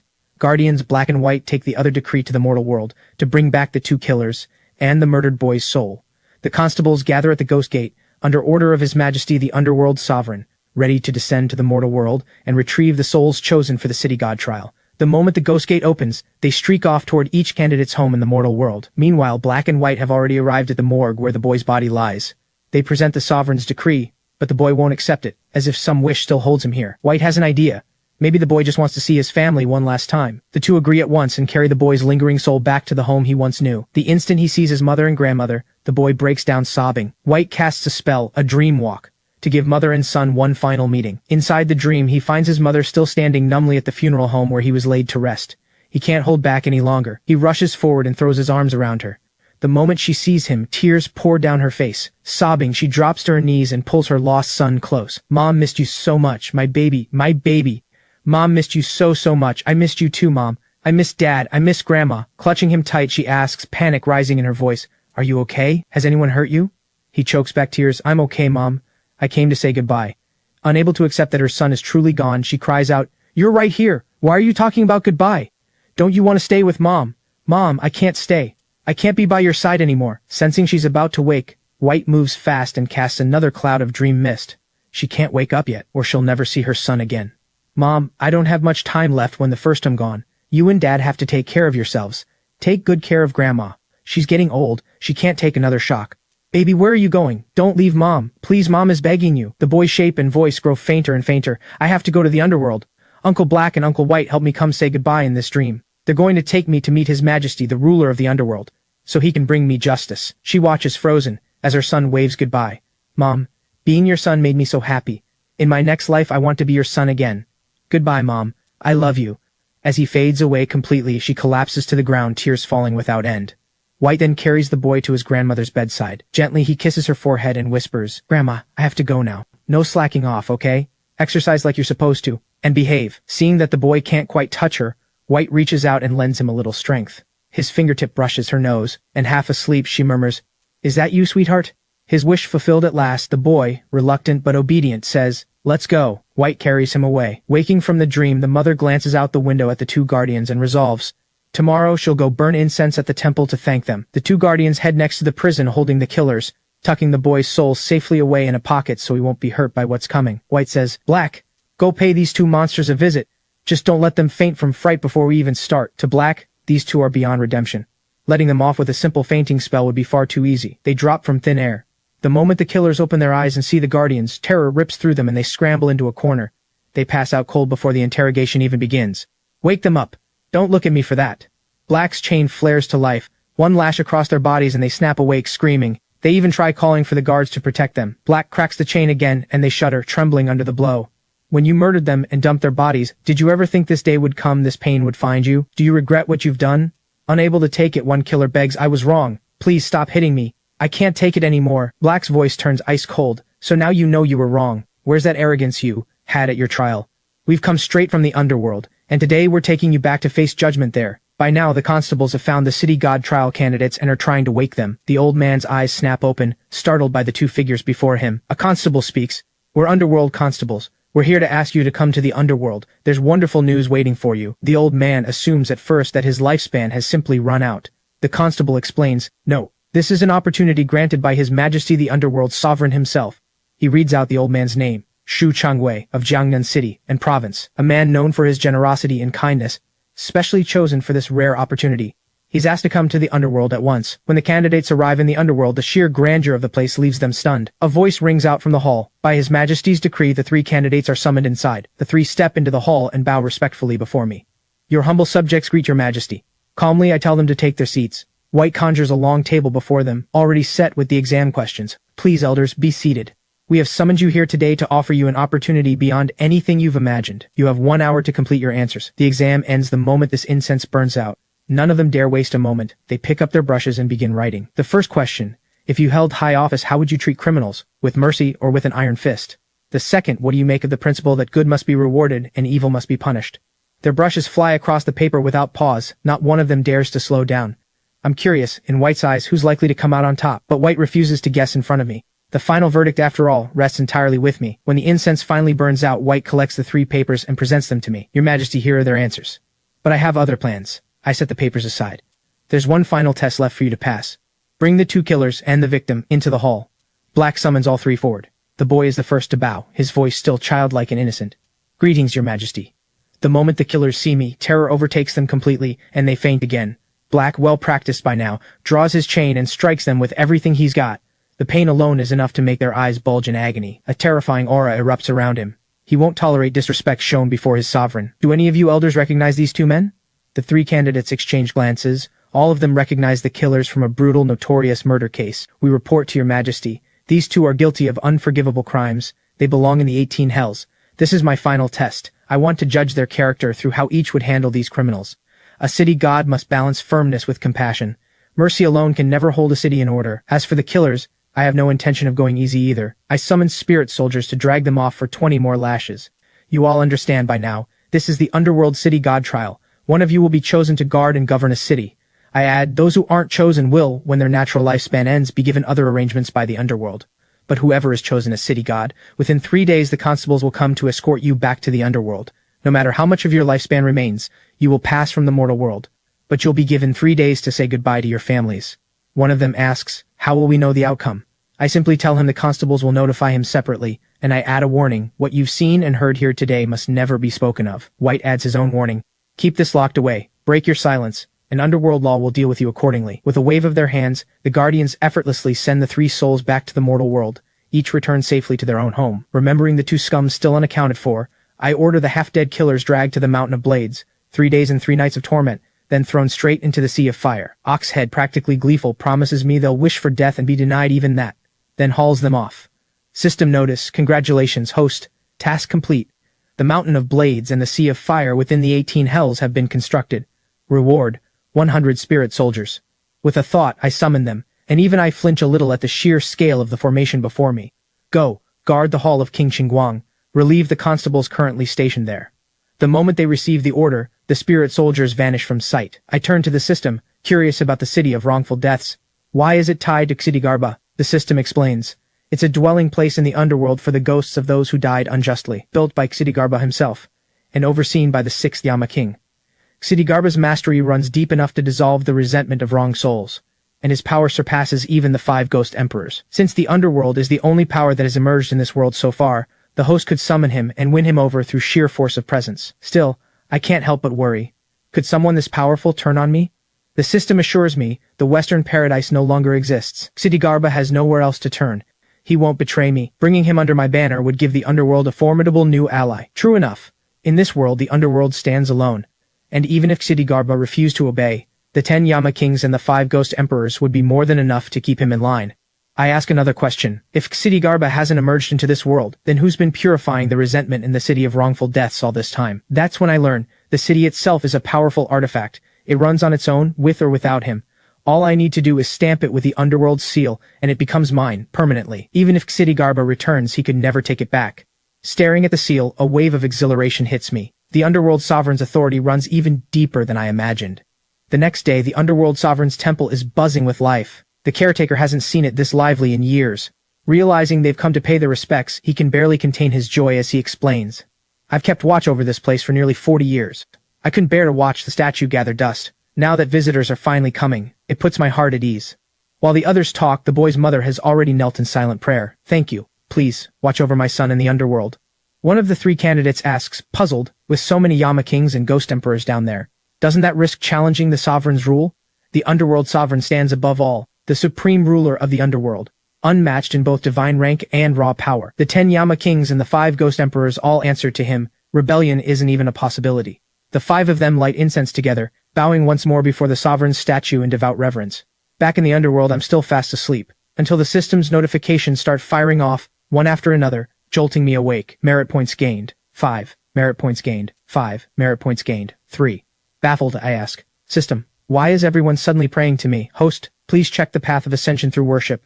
I open it up and watch the scene unfold, and there, alongside the trial candidates, is the boy's mother. Their son died in the cruelest way possible, and still, they kneel here in genuine devotion. I close my eyes, reach through to the statue, and decide, this deserves a response. Light bursts from within the statue, radiating outward. Everyone drops to their knees at once, awestruck. On the altar, the incense ash shifts on its own, forming words, the guilty have been punished. Grieve no more. The mother reads the meaning at once, tears streaming freely. Please, great deity, watch over my child in the underworld. My husband and I will honor you with our devotion always. Moved, the caretaker adds, child, you must have earned this blessing over 10 lifetimes. I've guarded this temple for decades. Never once have I seen the great deity manifest this clearly. This is fortune beyond measure. Choking back sobs, the boy's mother says, thank you for revealing yourself, great deity. I will keep your statue enshrined in my home. Incense, morning and night. And offerings, without fail, on the 1st and 15th of every month. The worshippers finally gone, I settle in for a moment's rest, and the system immediately fires off a new task. Ding, new task issued. Appoint Li Chang as caretaker of the Underworld Sovereign's temple, to assist the host in managing it. Reward, Horseface, one of the 10 marshals, plus 100 constables and 50 spirit soldiers. I have no idea how appointing a caretaker even works, or what purpose it serves. Requirements for appointment. 1. Obtain the Underworld's supreme treasure, the Register of Life and Death. 2. Gather the soul of a rankus anomaly, along with a sufficient amount of merit points. A caretaker's duty is to maintain the temple, receive worshippers, and carry their faith forward. That nearly drives me up the wall. I haven't even glimpsed the register. And a rankus anomaly? There's probably not one to be found in Olivan province. The system, as always, gives me nothing but silence. Fuming, I storm back to the Underworld and order, take the constables to the mortal world at once. Search for any trace of a rankus anomaly. Day or night, I don't care. Find it, fast. Black and White accept the order without complaint and set off. I turn to Oxhead, standing nearby, take me to see the 18 hells. The instant I step inside, bone-deep cold crashes over me.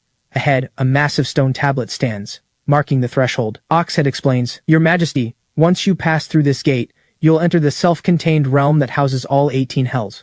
We step through, and what greets us looks almost like a coliseum, circular and vast. Oxhead says, Your Majesty, there are 18 gates here. One for each of the 18 hells. Right now only the Mountain of Blades and the Sea of Fire are active. The rest remain dormant.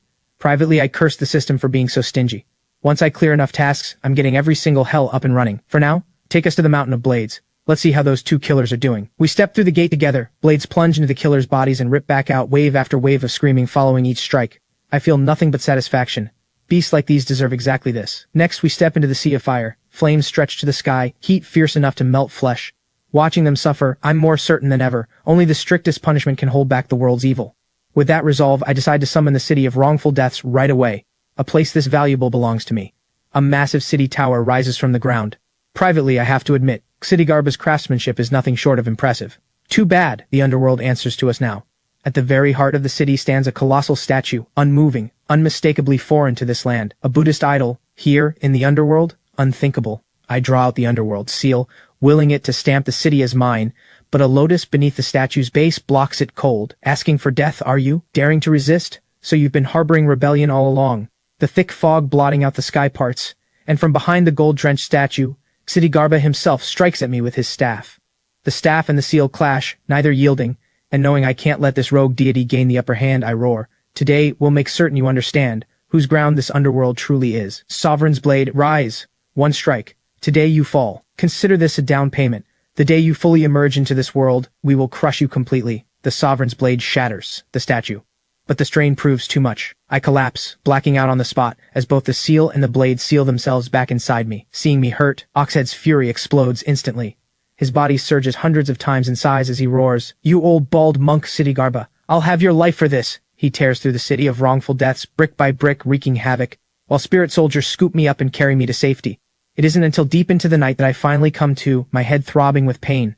Out cold for that long, maybe the Sovereign's blade is still too much for me to wield. I push myself up, let's go. Head to the main hall, issue the decree to the constables. Notify Zhang Changsheng, tell him to prepare for his new post. Meanwhile, the boy's father lies in bed, exhausted beyond words. His hair has turned gray with grief over his son's death. His wife watches him fade a little more each day, her heart aching. She can't understand why good people never seem to get what they deserve. This just in. The perpetrator behind a string of murders, was found dead in his cell in the early hours of this morning, under mysterious circumstances. The moment they hear it, both parents rush to the sovereign statue, falling to their knees in overwhelming gratitude. Your Majesty, showing mercy to the mortal world, truly a blessing for us all. The mother, sobbing uncontrollably, My child, the man who took you has been punished. His Majesty avenged you. Elsewhere, Zhang Changsheng tosses restlessly in bed until two constables suddenly appear beside him and announce, by decree of the Underworld Sovereign, mortal Zhang Changsheng, whose virtue knows no bounds, whose students fill every corner of the land, and whose heart holds nothing but compassion, is hereby named City God of Jinjiang City, guardian of this sacred ground, tasked with protecting the mortal world's peace. So decreed. A flash of golden light, and the City God's mark now rests upon Zhang Changsheng. Lord City God, you have 3 days to bid your family farewell. When the 3 days pass, this decree will carry you to your new post in the underworld. As the constables vanish, Zhang Changsheng bows deeply toward the sovereign statue, awe settling heavy in his chest. Inside the furniture mart, I'm haggling away, patient as ever, sir. 15 sets of tables and chairs. Come on, cut me a break. 1,800 a set? No way. Solid wood, handcrafted, not a cent under 2,000 a set. Sold individually, it's 2,800 each. Fine, I'll throw in 2,000 more if you toss in that black table set too. Call it a bonus. The old man shoots it down flat, don't even think about it. That set alone is worth over 6,000. It's not going in for free. The haggling's going nowhere, so I fake a turn to leave, screaming inside for him to stop me. But just a few steps out, who do I run into? Shen Qingyin and her friend. I greet her, Miss Shen, it's been a while. My tea house just finished renovation. I'm here picking out furniture. What brings you here? Shen Qingyin smiles. What a coincidence. I only come here once every few months for errands. Your tea house is already done? That was fast. Well, since fate's brought us together, why not shop around together? Dinner's on me after. Shen Qingyin agrees without a moment's hesitation, leaving Zhang Xining stunned. Why would she say yes that fast? Watching all this, the old man softens. Since Miss Shen's here too, I'll cut you a deal. 15 sets plus the black one. 33,000 total. Final offer. My heart leaps. I agree on the spot. Back on the hunt, black and white comb through in province, checking every last corner for a rank S anomaly, but this last location turns up nothing. Empty-handed, they pass by a ghost domain on the way back. White remarks, the mortal world takes these seriously. They've even brought in the Taoist orders. Black scoffs, the Taoists just love muscling in on underworld business, but these mortals can only stop wandering fools from stumbling in. The real defense comes from the ghost hunters inside. White catches something off in the air and tells Black to slip in unseen and scope things out. In an instant, Black vanishes into the ghost domain, expecting at first nothing more than an ordinary den, but then a crimson mist sweeps straight through him. And that's when he realizes, hidden here is a rank S anomaly, and another rank A. Alarm bells go off. This is something I need to know. Now, he slips out, expression grim. There's a rank S and a rank A anomaly in there. The blood pool is massive. We need your majesty's forces, an all-out strike. White's face pales. The mortal world stands no chance against a rank S anomaly. We need to report back immediately. Inside the hall of King Qingwang, Black, White, and Oxhead all stand at full alert. My only question, is this rank S anomaly real? Still shaken, White answers, Your Majesty. Every word is true. A rank S anomaly has surfaced in Jinghai City, right next to Jiangnan, with a rank A anomaly alongside it. Unbelievable. Do we have any leads on where this rank S anomaly came from? Not yet, Your Majesty. I'd wager not even Jinjiang City, or the whole of An province, knows it exists. Origin or not, it needs to be wiped out fast before more lives are lost. Even with Black, White, and Oxhead on the front line, I refuse to take this lightly. This fight demands my presence. I'll bring the Sovereign's blade myself. The spirit soldiers stand ready, ranks upon ranks. I point toward Jinghai City in the mortal world and let out a battle cry that opens the fight. Move out. Deep within the blood pool, a coffin seems to stir. Its lid slides open on its own, and the man inside sits up. The massive creature beside him lights up with delight. Master, you're finally awake. Now that you're back, shouldn't we get moving? The man's smile gives nothing away. The two of them shoot up from the blood pool, closing in fast on the ghost hunter base. A lookout spots them and spins around, screaming, Signal for help! Now! A flare cuts across the sky as the rank S anomaly's body swells larger and larger, monstrous against the dark night. It looks down at the tiny humans below with a twisted grin. A long sword rips free from its grip. The ghost hunters throw up their defensive wards together, barely holding the strike back. Rather than back off, the rank S anomaly's excitement only grows, and this time, the golden barrier can't survive a second blow. It shatters completely, and the shockwave slams everyone to the ground. The anomaly lands, jaws splitting open, and in a single moment, every ghost hunter there is swallowed whole. Not even a drop of blood is left behind. Ghost hunters really do taste the best. Still not satisfied, the anomaly rises, and, with its companion in tow, sets off in search of its next buffet. Outside the ghost hunter branch, Liu shouts the order to move faster. We need to reach Jinjiang City within the hour. The cars tear off down the road, but Liu's chest feels heavy with dread. Why is humanity's strength so fragile? Are they really about to fall? At the Jinjiang City base, every tent stands empty, and the reinforcements sent to investigate are gripped by sudden panic. Before they can even process what's wrong, the outside threat is already here. One glance up, and there they are, the rank S and rank A anomalies, hovering above, watching. The ghost hunters refuse to retreat, throwing everything they have at the rank S anomaly above. Yet it doesn't so much as flinch. Unbothered, it simply orders its underling to finish them off. It's probably been a while since it's had a taste of ghost hunter flesh. Dark clouds gather over the city, an omen of the fate closing in on them. The rank A anomaly binds them together with ease, ready to feast, and heal the wounds it suffered the last time it emerged into this world. The trapped ghost hunters cry out in defiance. Damn it, this thing's power is on another level. In the distance, a line of SUVs suddenly roars into view. Looks like more people have come to throw their lives away. Even the rank S anomaly is curious now, who's showing up this time? As far as it knows, not a single rank S ghost hunter exists anywhere in province. The moment they arrive, Chao Feng spots the two anomalies looming overhead and cries out in shock. Liu's stomach drops. A rank S anomaly here in Jinjiang City? That's not possible. Has the outer battlefront already fallen? Chief, what do we do? An anomaly this powerful? There's no way we can take it on. Should we fall back for now, wait for one of the rank ghost hunters from An province to get here, and figure out a plan then? No. We came all this way. There's no backing down now. Besides, you really think that thing would let us walk away?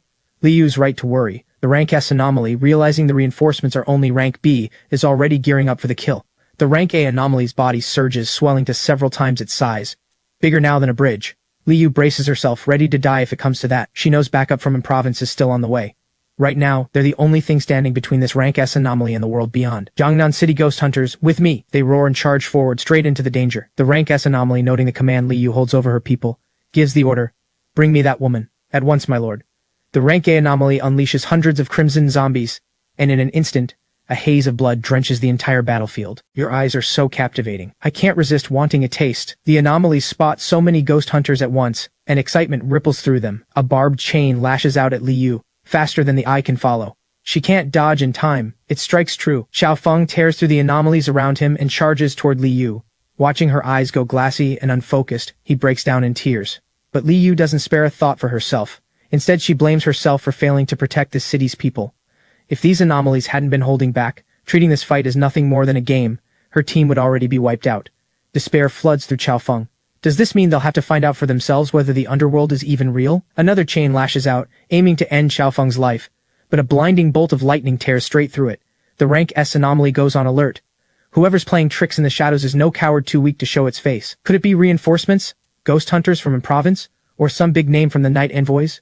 But even they would struggle to block a single strike from a rank S anomaly. As everyone hesitates, my voice cracks across the battlefield like lightning. Such a lowly fiend, and it dares to run wild?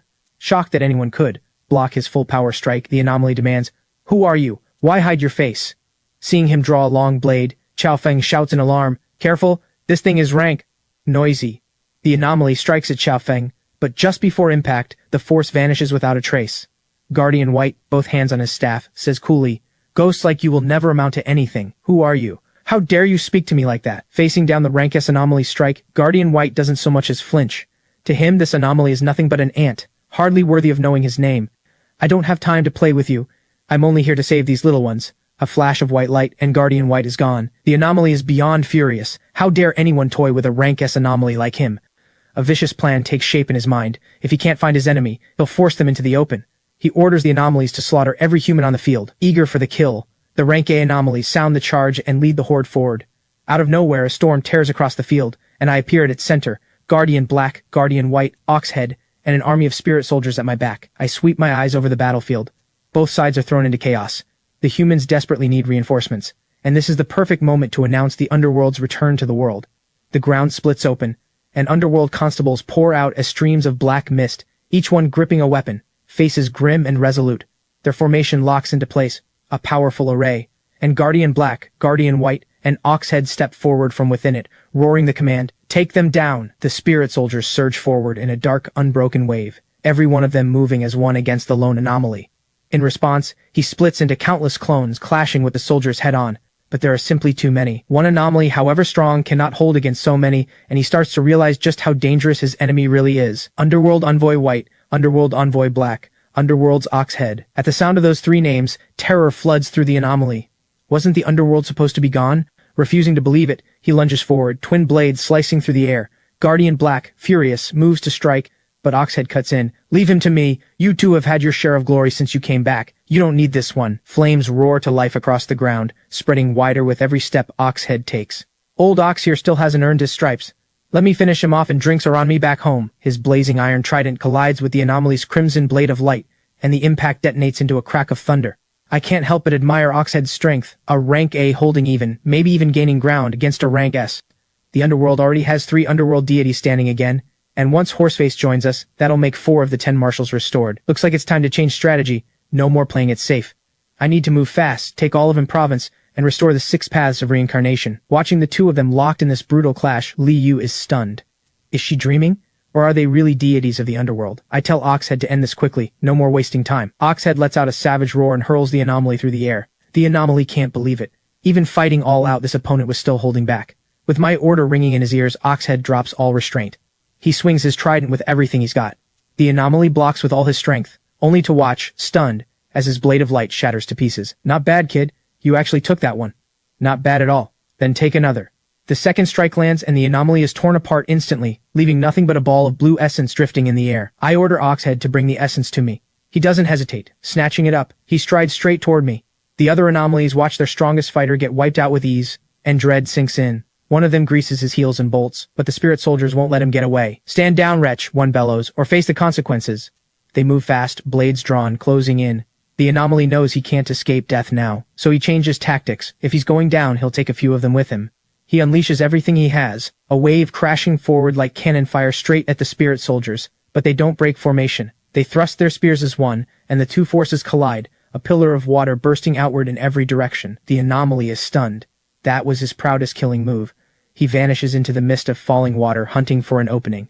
The spirit soldiers press forward, but the anomaly slips out from behind them, and the water twists into blades of ice, stabbing toward them. General Goldshackle draws the sword at his side and charges straight through the ice blades without hesitation. Closing the distance, he leaps high and brings his sword down on the anomaly's skull like a thunderbolt. The blow doesn't kill him, but it enrages him. He lashes back, slamming a fist into the general's chest. Just a bunch of rank B nobodies. You're all about to die without even a grave to your name." Before he can finish, the spirit soldiers charge again, and a spear slices clean through his palm. His face changes instantly. Black smoke curls from the wound, and only now does he realize every weapon in their hands is a ghost relic. Blade after blade rains down, and he can barely keep up. As the wounds pile higher, the pain grows into something he's never felt before. His expression twists into something monstrous. If this keeps up, he's finished. So he gathers his power, forces himself into a second tier, and ignites his very soul for one last, desperate stand. Guardian Black and Guardian White watch, unmoved. Igniting the soul unleashes a massive burst of power, but only for a moment. Once that soul burns out, the anomaly's life ends with it. Surrounded on all sides, the anomaly fights on even with his soul ablaze, but it still isn't enough.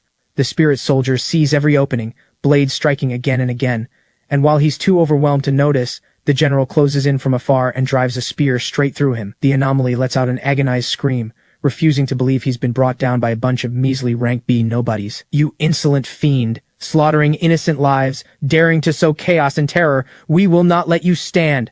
With one final clean strike, the general ends the anomaly's life. Oxhead nods in approval. Not bad at all. With the chaos in the mortal world resolved, there's no reason to linger any longer. I gather everyone, and we return to the underworld. Chao Feng stirs awake, disbelief in his voice. "Milord, don't they worry about their own comrades at all?"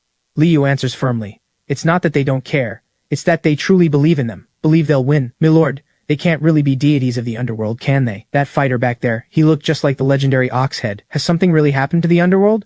Enough.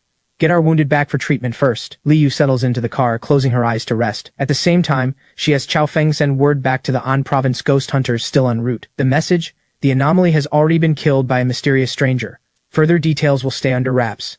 She'll report to headquarters herself. She also orders her team to search the site and break down the ghost domain. Some are left behind to secure the scene for headquarters to investigate. This stays classified. No one involved breathes a word of it. Back in the underworld, I begin handing out rewards, tallying every contribution. I grant 3 shares of merit points each to Guardian Black, Guardian White, and Oxhead. The rest, the spirit soldiers, the constables, will have their contributions tallied and rewarded once the underworld hour comes. With a light wave of my hand, 3 streams of golden light converge on Oxhead, and he savors the power flowing through him. Guardian Black and Guardian White accept their share with unmistakable delight. I turn and head toward a quiet corner of the back courtyard. In my mind, I call up the system and ask how many merit points it would take to restore my marshals to rank S. Ding! Restoring 3 marshals to rank S requires 100 merit points each. That's the equivalent of killing an entire rank S anomaly just to cover 1 marshal. System, how many merit points do I have total? The battle notifications were muted. I missed the count. This battle has earned the host 123,674 merit points, added to the 43,556 already banked. That's enough to push 1 marshal to rank S, but rewards without clear reason breed chaos in the ranks. Still, if Oxhead can fight above his rank, the others should manage it too. 3 rank A marshals are enough to hold in province for now. I should focus the draws on raising my baseline strength instead. System, let's start with a 10-pull draw. Test the waters. Confirmed. Cost, 10,000 merit points. Drawing now. Congratulations, host. You've won 2,000 merit points. Congratulations, host. You've won 10 spirit soldiers. Congratulations, host. You've won 10 constables. Hold on. System, buddy. Are you rigging this? Last time my 10-pull was way better than this. What am I, a beggar you're fobbing off with scraps? Host, you selected the basic draw. Naturally, the rewards are lower. Wait, draws have tiers? What tier was I on last time? Basic draw costs 1,000 merit points per pull. Intermediate costs 10,000. Advanced costs 100,000. With rank S deities on hand to cover any emergencies for now, I dropped the idea of burning through merit points like some big spending sugar daddy. Seeing it won't squeeze any more out of me this way, the system wastes no time issuing another task to keep me on the hook. Host, destroy the Anomaly Hospital in Fengdu City. Reward, 100 spirit soldiers, 300 constables, and the Underworld's greatest treasure, the Register of Life and Death. Fengdu City lies east of Jiangnan City, and somehow, the anomalies there have proven too much for the ghost hunters to handle. My heart sinks. Humanity really is losing ground. I need to build up strength fast, before the anomalies break through the last line of defense. I hand Guardian Black and Guardian White an imperial decree, ordering them to scout Fengdu City at once, quietly, without tipping anyone off. As for me, I head back to the mortal world to meet with the renovation company and finish work on the tea house. A casual chat with the manager catches me off guard. It turns out his cousin is a ghost hunter in Fengdu City, and a Taoist cultivator besides. An ordinary Taoist from some small temple, holding rank B strength, on par with my own constables. Even Li Yu, the city's celebrated branch chief hailed as a prodigy, is only rank B herself. The Taoist orders are clearly not to be underestimated. The power of the Taoist orders in Buddhism is humanity's own way of saving itself. Deep enough cultivation grants real power, with none of the risk of losing control. Ghost hunters carry that risk of losing control, but their path is simple and their numbers are vast, which is exactly why they still form the front line against the anomalies at the border. That sword god I hear is a major figure at Ghost Hunter headquarters too. I press hard to meet this Taoist myself, and before long, we're at the foot of the temple, slipping in through a trail on the back mountain. We've barely taken a step before I spot him, a man with the bearing of an immortal, hands clasped behind his back. Cousin, this must be the Mr. Yi Yu you told me about? The Taoist offers me a fresh cup of tea. One sip, and I feel as though I've been swept into a realm of clouds and immortals. The Qingfeng Temple truly is a wellspring of heaven and earth's energy. Even the tea trees here brim with it. I reach out, testing the young Taoist's aura, and find something unexpected, a deep, resonant trace of the Tao. His cultivation runs far deeper than his years suggest. His future on this path holds limitless potential. That settles it. I can't let this golden opportunity slip through my fingers. My shop just opened, and it's going to need protective talismans, the kind only a Taoist can make. The Taoist agrees without hesitation. I can make the talismans for you, but per the Ghost Hunter's rules, there's a fee. The art of talisman making runs deep, with roots stretching back centuries. There are 6 ranks, from lowest to highest. Yellow, vermilion, azure, jade, gold, and mystic. The yellow talisman is the foundation, drawn on plain yellow paper, used for blessings and warding off minor spirits. Perfect for beginners. The vermilion talisman draws on cinnabar as its medium. Purer energy, strong enough to suppress tougher anomalies or cast simple spells. The azure talisman sits at the mid-tier, crafted from green bamboo. It can channel the forces of nature for far more complex. I remember Manager Feng mentioning something called the purple rune yellow talisman earlier, and I asked quickly what rank that falls under. That's a variant of the vermilion talisman, he explains. I can only draw one every 3 days. It can suppress a rank B anomaly outright or make even a rank A think twice. Realizing just how useful he could be down the road, I quickly try to get on his good side. Where are my manners? I never even asked your name. Would you mind sharing it? He presses his palms together with polished courtesy. My Taoist name is Qingyun. Mr. Yi, please just call me by it. Qingyun, now that's a fitting name. It suits you perfectly. Clearly your master thinks highly of you. You flatter me, Mr. Yi. Speaking of my master, it's been nearly 2 months since I last heard from him. Oh, why is that? Isn't he here at the temple? No, he was invited to the border battlefield. He's out there hunting anomalies. My chest tightens. It seems every real powerhouse has been pulled toward the border. The cross-border anomalies must be the true threat here, and province's own rank A anomalies are still running loose, which means the border must be in far worse shape. Otherwise, they'd have spared the manpower to handle things here already. Master Qingyun, the reason I came today is to ask for a vermilion-level talisman. Would you be willing to part with one? Qingyun produces a golden radiance talisman. According to him, it will shield my shop from any anomaly rank B or below. Against a rank A, it can only drive one off, not deal real damage, but rank A anomalies in Olivan province can be counted on one hand. More than satisfied, I take the talisman without a second thought. This is exactly what I need. What do I owe you? But Qingyun just smiles. Mr. Yi and I share a bond of fate. This talisman is my gift to you. Free of charge. Both Manager Feng's face and mine go pale. Giving it away like this breaks the Ghost Hunter's rules outright. But Qingyun doesn't seem worried in the slightest. As far as he's concerned, as long as the two of us keep quiet, no one will ever find out. And besides, the Ghost Hunters may be China's foremost power, but the Taoist orders run deep enough not to fear them. With the deal settled, Qingyun pulls Manager Feng toward the inner room. I don't pry, just sip my tea slowly, studying the talisman in my hand. The tea really is excellent. Once my tea house opens, this will make the perfect centerpiece. Inside the back room, Qingyun and Manager Feng are talking about me. Manager Feng can't wrap his head around why Qingyun gave the talisman away for free. But during our meeting, Qingyun sensed something unusual about me.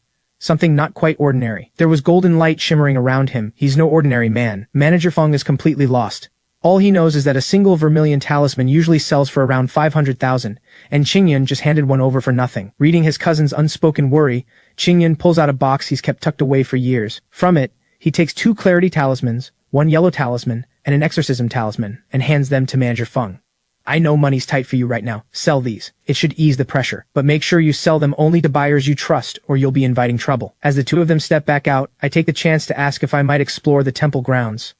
After all, the depth of the Taoist tradition has me genuinely curious. Of course, please make yourself at home. I still have a task to finish. Let my cousin show you around instead. I nod my thanks to Qingyun and head deeper into the temple grounds. Back at the Ghost Hunter branch, Liu is being interrogated. Aside from the survivors under her command, no one can confirm that a rank S anomaly ever actually appeared in the Jinjiang City battle. The inspector makes it clear. If she can't prove her claims, not even her master's reputation will save her from consequences unlike anything she's faced before. Liu holds her ground. I've never faced a rank S anomaly myself, sir, but my master has killed one before. Back at headquarters, he showed me the severed half of a rank S anomaly's hand. The aura it gave off was identical to the one we faced in Jinjiang City, and from the moment the Jinjiang ghost hunters sent their distress signal to when we arrived, under an hour passed. Yet their entire unit, talismans and all, was wiped out. No rank A anomaly could have done that. Her words leave even the inspector breaking into a cold sweat. A rank S anomaly, hiding within their own jurisdiction, with the power to level an entire city. On paper, and province has only 2 rank A ghost hunters, but in truth, there are 4 more kept out of sight. Otherwise, there's no way they could hold back this many rank A anomalies. But even all 4 working together would stand no chance against a rank S anomaly. They'd be lucky to survive 20 exchanges. A rank S anomaly has actually appeared, and it was ready to unleash a massacre. He tells Liu, voice low and grave, that he'll report this to headquarters and request an investigation team. But right now, the priority is figuring out who these people claiming to be underworld deities really are. Liu holds nothing back, laying out everything she knows. The rank S anomaly was killed by one of them, a deity called Oxhead. And he wasn't alone. More than one deity showed up that day. 2 others called themselves Guardian Black and Guardian White. And it was Guardian White who personally saved the branch's ghost hunters. If not for him, every ghost hunter in Jiangnan City might already be dead. At the names, Oxhead, Guardian Black, and Guardian White, the inspector goes rigid. Those are 3 of the 10 marshals of the underworld. You're telling me this Oxhead took down a rank S anomaly single-handedly? Yes, sir. From start to finish, it was Oxhead alone against the rank S anomaly. As she speaks, a theory is already forming in Liu's mind. Jiangnan City has seen one strange incident after another.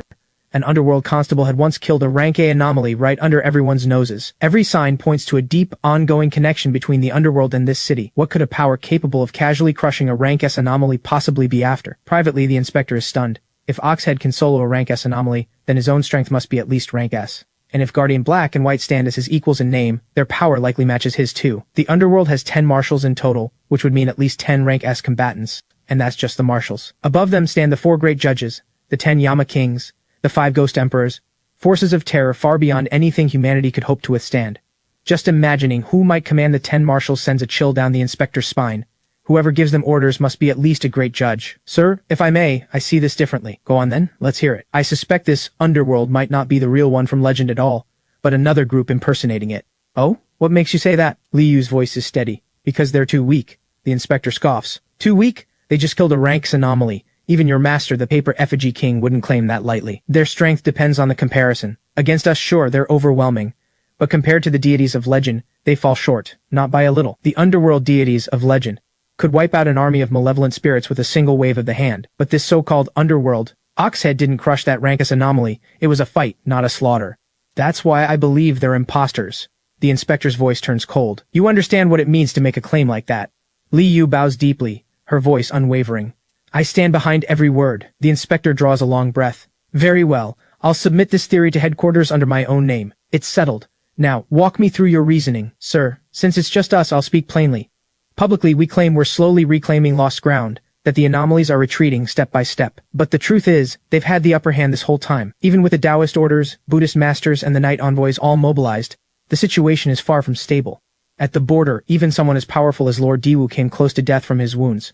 That alone proves how dangerous the anomalies really are. The true underworld exists to destroy anomalies and guide souls onward. Yet Oxhead, fighting a rank S anomaly, still couldn't dominate the fight outright. That's the reasoning behind my theory, sir, that they're imposters. Imposters or not, 3 fighters capable of taking down a rank S anomaly are very real and very dangerous. The inspector's voice drops low. Do you believe they're friend or foe? If they have designs on a province, our branch stands no real chance against them. The inspector turns toward the window, his expression heavy. Humanity is already fighting on 2 fronts, and tens of millions of lives across an province rest on his shoulders. Li Yu's words offer a measure of reassurance. I believe they're on our side, sir. Otherwise, they wouldn't have stepped in to save us and stop that rank S anomaly. I'm willing to make contact, myself, to test the waters on headquarters' behalf, but the inspector isn't willing to take that risk. Approaching them recklessly carries too many unknowns, and with the border already stretched thin, there's no manpower to spare against 3 rank S powers. On top of that, there's movement in the Valley of Death in Sioux Province. 2 rank A ghost hunters will need to be pulled for reinforcements soon. In times this turbulent, the fewer complications the better. The inspector gives his order. This matter goes to headquarters investigators. Until then, if you cross paths with anyone from the underworld, avoid them. The reluctance in Liyu's eyes doesn't go unnoticed. He pulls out a box. Inside this box is a secret treasure of the Taoist orders. A world folded within. A strategic asset. For the branch's contributions in this battle, headquarters is awarding you 1,000 soul pearls, 10,000 ghost-suppressing pearls, and 3 ghost relics. These resources alone could push several more of Jiangyan's fighters up to rank B, easing the strain on everyone. Liyu accepts the box, her voice full of loyalty. Thank you, sir. I will protect the people of Jiangnan with everything I have. The inspector produces another box, sealed all over with paper talismans, and lifts out a smooth piece of jade. The moment Liyu sees it, her pupils snap wide. Something inside her stirs, entirely beyond her control. Notice that?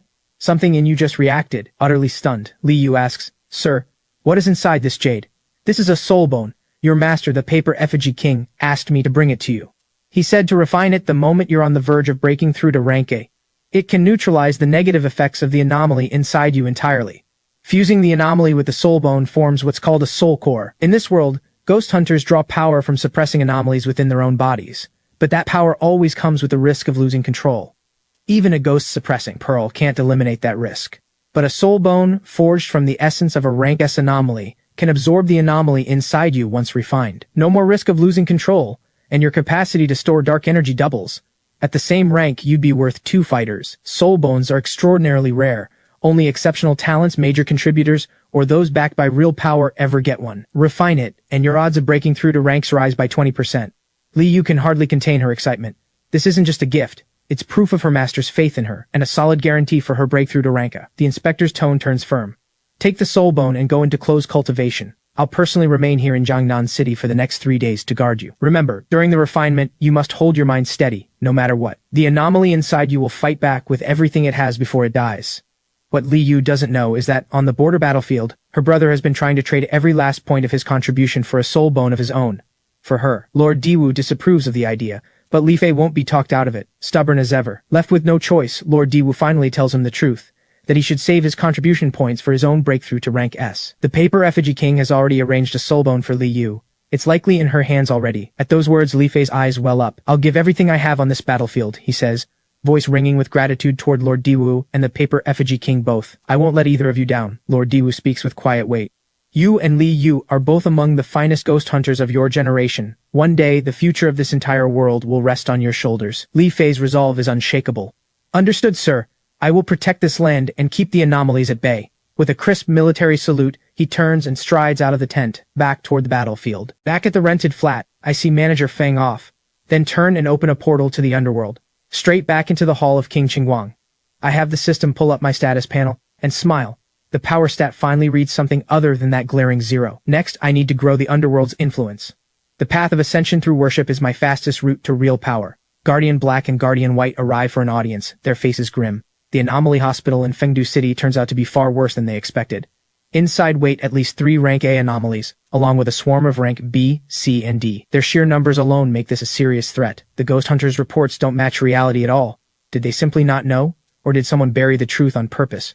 I order the 2 guardians to the hospital, to lead the troops and finish this themselves. It's time to see what they're really made of. Guardian Black and White ready the waiting spirit soldiers, then descend on Fengdu City together to purge the Anomaly Hospital. At the Ghost Gate, a spirit soldier general stops them, dutifully asking their reason for passing, by the book. Guardian White unfurls the decree, and golden light floods the Ghost Gate. Its sheer weight drives every soldier there to their knees. When they reach the hospital, even these creatures of the underworld feel a chill crawl down their spines at the sight of it. Guardian White holds up the decree again. Infused with my own merit, it shields them from the anomalies and conserves their strength. Protected by the decree, the spirit soldiers charge in like they have nothing left to lose, their war cries tearing through the silent halls. The anomalies inside stir at the noise. Starved of prey for so long, they're thrilled the soldiers have come. To them, this invasion is nothing short of an all-you-can-eat buffet. Guardian Black doesn't flinch. Cool and even, he says, an underworld deity comes today to bring you vile ghosts to heal. The anomalies burst out laughing. Everyone knows the underworld vanished from this world long ago. And here he is, daring to invoke its name, walking straight to his own death. The anomalies strike first without hesitation, but the guardians are faster still, dodging a lightning bolt and a sandstorm assault back to back. Guardian Black roars, power surging through him, and his chains punch through an anomaly's chest like a striking serpent. It coughs out a spray of green blood mist. It can't believe it. A rank A anomaly cut down in a single blow. Guardian Black doesn't even break a sweat finishing it off. On to the next one. Outside, the ghost hunters sense the strange disturbance from within, and tension ripples through the group. Their leader holds back the ones itching to move in. With the situation unclear, charging in now would be reckless. He orders everyone on alert. The battle inside is so violent its shockwaves reach even those standing outside. This power is too much. No ordinary ghost hunter could step into this fight. The hospital itself looks ready to come apart. The leader's blood runs cold. This is rank S power. How could a rank S fighter possibly show up in a place as small as Fengdu City? Out here, in the middle of nowhere. Rank S. One thought grips everyone at once. Someone powerful from the border battlefronts must be behind this. Inside, the Guardians have already finished the purge and start gathering the constables to head back. But being spotted by the ghost hunters outside could easily wreck my plans to grow in the shadows. Guardian White opens the decree again, and its golden light swallows every spirit soldier whole, until not one remains in sight. Only once it's safe do the ghost hunters step inside, and freeze in shock. The anomalies really are gone, without a trace. No one can believe this is the same hospital. Every last one of those powerful anomalies has been wiped out. The leader orders, everyone search this place carefully. I'll report this straight to headquarters and let them decide. 3 rank A anomalies, defeated. Who could possibly wield such power? This force carries the unmistakable weight of rule power itself, the natural bane of every anomaly. More and more mysterious beings are surfacing in this world, and the leader's heart grows heavy. When will humanity ever see the light again? Back with the mission complete, the Guardians report to me. Every anomaly in the hospital has been wiped out, Your Majesty. Delighted, I reward each of them with 10 portions of soul power. Even after handing out 20 portions of soul power between the 2 Guardians, my merit gains still far outweigh the cost. This mission alone nets me 38,645 merit points, minus the 20,000 I gave away. That leaves 175,875 merit points. 100 spirit soldiers, 300 Underworld Constables, and the Underworld's greatest treasure, the Register of Life and Death. The moment I open the register, a surge of power floods into me. It truly is the treasure of the Underworld. Word spreads through the Underworld that the register has returned, and everyone is buzzing with excitement. The constables are overjoyed to find the register restored. Now they can see exactly who's due to be reaped, instead of sensing each soul house by house. Ghost hunters, Buddhist monks, Taoist cultivators, all of them, deep in their practice, feel a power beyond anything they've ever known. As for me, the register's new master, I simply have the system summon the spirit soldiers and constables I've earned. The Underworld is desperately short-handed as it is. Tomorrow the new city god takes office, and he'll need some of these constables to help govern Jinjiang City. Now I have both a rank's essence and the Register of Life and Death. Time to find out exactly how to appoint the old man as the temple's keeper. System prompt, host may now manifest. Using the path of ascension through worship. Simply strike the old man's name from the Register of Life and Death, infuse him with the rank's essence, and issue the decree. Holding my breath and focus, I step into the Underworld Sovereign's temple and channel a thread of merit into Li Chang. Then I strike his name from the register. A blue essence surges into him along with the merit, and the instant Li Chang awakes, pure joy floods his face. Sensing his new role as keeper, he drops to his knees before the statue and swears, "Reverent, I will guard this temple with everything I have." Countless points of light appear before his eyes out of nowhere. The moment he touches one, a worshipper's prayer floods straight into his mind. "Grant me a child, bring me a good marriage. Heal my father." Li Changhe lets out a startled laugh. "They're treating this temple like a wishing well." He closes his eyes and answers the boy, "Child, I have carried your wish forward. The sovereign is merciful. He will help you." A golden letter appears out of thin air before me. So the keeper filters the wishes, and the final call is mine to make. Recognizing the boy, I smile too, and focus my will to form a safety talisman granting his wish. Li Changhe looks up just as a jade tablet materializes beneath the sovereign statue, engraved with 2 words, peace and safety. This power is exactly the healing the boy prayed for. Tears of joy in his eyes, Li Changhe murmurs, "Your mercy and greatness, we mortals will remember it forever." It isn't just an answer to the child's prayer. It's a nod of approval for me as keeper too, but I can't simply hand the jade pendant over. The boy needs to come and claim it himself, as an act of devotion. That way it builds merit for the sovereign, and lets other worshippers witness the miracle firsthand, spreading the temple's influence further. Li Changhe takes ghostly form and slips into the boy's home, waking him from sleep. The boy opens his eyes to see the translucent figure and nearly screams, certain he's seeing a ghost. Li Chang quickly calms him, "Child, I'm not a ghost. I've come by the Underworld Sovereign's own will to grant your wish." The boy can hardly believe his wish was actually heard, and fear still trembles in his voice. "Really? My father? Will he really get better?" Li Changhe holds out the jade pendant to him. "This will bring your father health and safety. By now, the boy believes every word. Good child, come to the Underworld Sovereign's temple tomorrow morning, light incense, kneel 3 times while thinking of this pendant, and it will appear in your hands on its own. Have your father wear it for 7 days, and he will recover. Li Changhe's figure fades away, but the boy can't stop smiling. As for me, the Temple Keeper mission is complete, and I can barely contain my delight. The rewards roll in. 100 constables, 50 spirit soldiers, and the right to summon Horseface, one of the 10 marshals himself. I have the system summon the constables and soldiers at once. 150 of them appear out of thin air inside the hall of King Qingguang, dropping to their knees before me, voices ringing out in greeting. Pleased with the sight of them, I send them off to find the guardians and await further orders. Next I summon Horseface. Black mist rolls through the hall, and as it clears, a sharp neigh rings out. Horseface stands before me, blade in hand. With Oxhead, Horseface, and the 2 guardians now gathered, 4 of the 10 marshals have already come into being. I can't help the grin tugging at my mouth. I have the system pull up Horseface's full profile. It turns out Horseface is also known as the horse-headed Rakshasa. Rakshasa meaning a malevolent spirit, so the name simply means the horse-headed ghost. Though both he and Oxhead rank among the 10 marshals, they also serve as enforcers for the Yama kings and judges. Fierce, yet capable of surprising compassion. No wonder they're partners, I think. Even their profiles read almost the same. Unlike the guardians, Horseface is also a growth-type rank and marshal, wielding a blade forged of freezing steel. I send Horseface off to find Oxhead and get oriented in the underworld. Horseface heads out obediently. Deep in the icy realm, Oxhead senses his presence and snaps his eyes open. The 2 lock eyes for barely a second before Oxhead comes barreling toward him. Horseface laughs and pulls him into a hug. Did you miss me or what? Oxhead grins back. Missed you like crazy. Watching those 2 guardians pair off this whole time, I was practically green with envy. But now you're here. We get to fight side by side again. The next morning, the boy wakes alone. Looking at his father, his heart aches with worry, but his resolve holds firm. He remembers the pendant waiting at the temple, the one that can save his father. Without a moment's hesitation, he swings out of bed and sets off alone for the Underworld Sovereign's temple. He pushes open the temple's wooden doors, steps inside, and kneels in devotion. Please, show me a miracle. Let my father get well. 2 elderly worshippers praying nearby watch him, faces warm with quiet approval. Remembering the pendant from his dream, the boy whispers, I came here for the pendant. It can save my father. One of the elders comforts him, Child, your devotion has moved the heavens. Everything will turn out well. Just then, the boy's eyes light up. He darts to the altar and snatches the pendant that has appeared out of nowhere. The 2 elders go pale with shock. What just happened? That's right. I never saw that pendant a moment ago. Where did you get it, child? The Underworld Sovereign gave it to me himself. He told me it would save my father. The elders can hardly believe it, but they offer their blessing. Child, may your father recover soon. May the Sovereign watch over your whole family. As the boy leaves the temple, Li Changhe, sweeping the courtyard, remarks as if in passing, Don't forget to come light incense on the 1st and 15th of each month.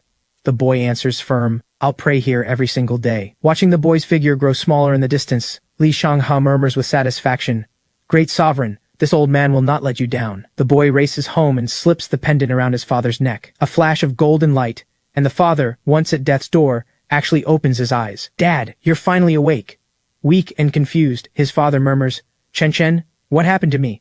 Tears streaming, Chen chokes out, The Underworld Sovereign, he answered us. This pendant, it's what saved you. What in the world is going on? Tell me everything, right now. After a moment's hesitation, Chen sits down and tells him the whole story. Moved, his father says, Son, it was you who saved me. Your devotion moved the Underworld Sovereign himself.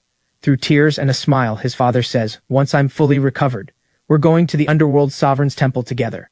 I want to thank the Sovereign myself for saving my life. Meanwhile, Li Yu stands at the final threshold of her breakthrough to rank A.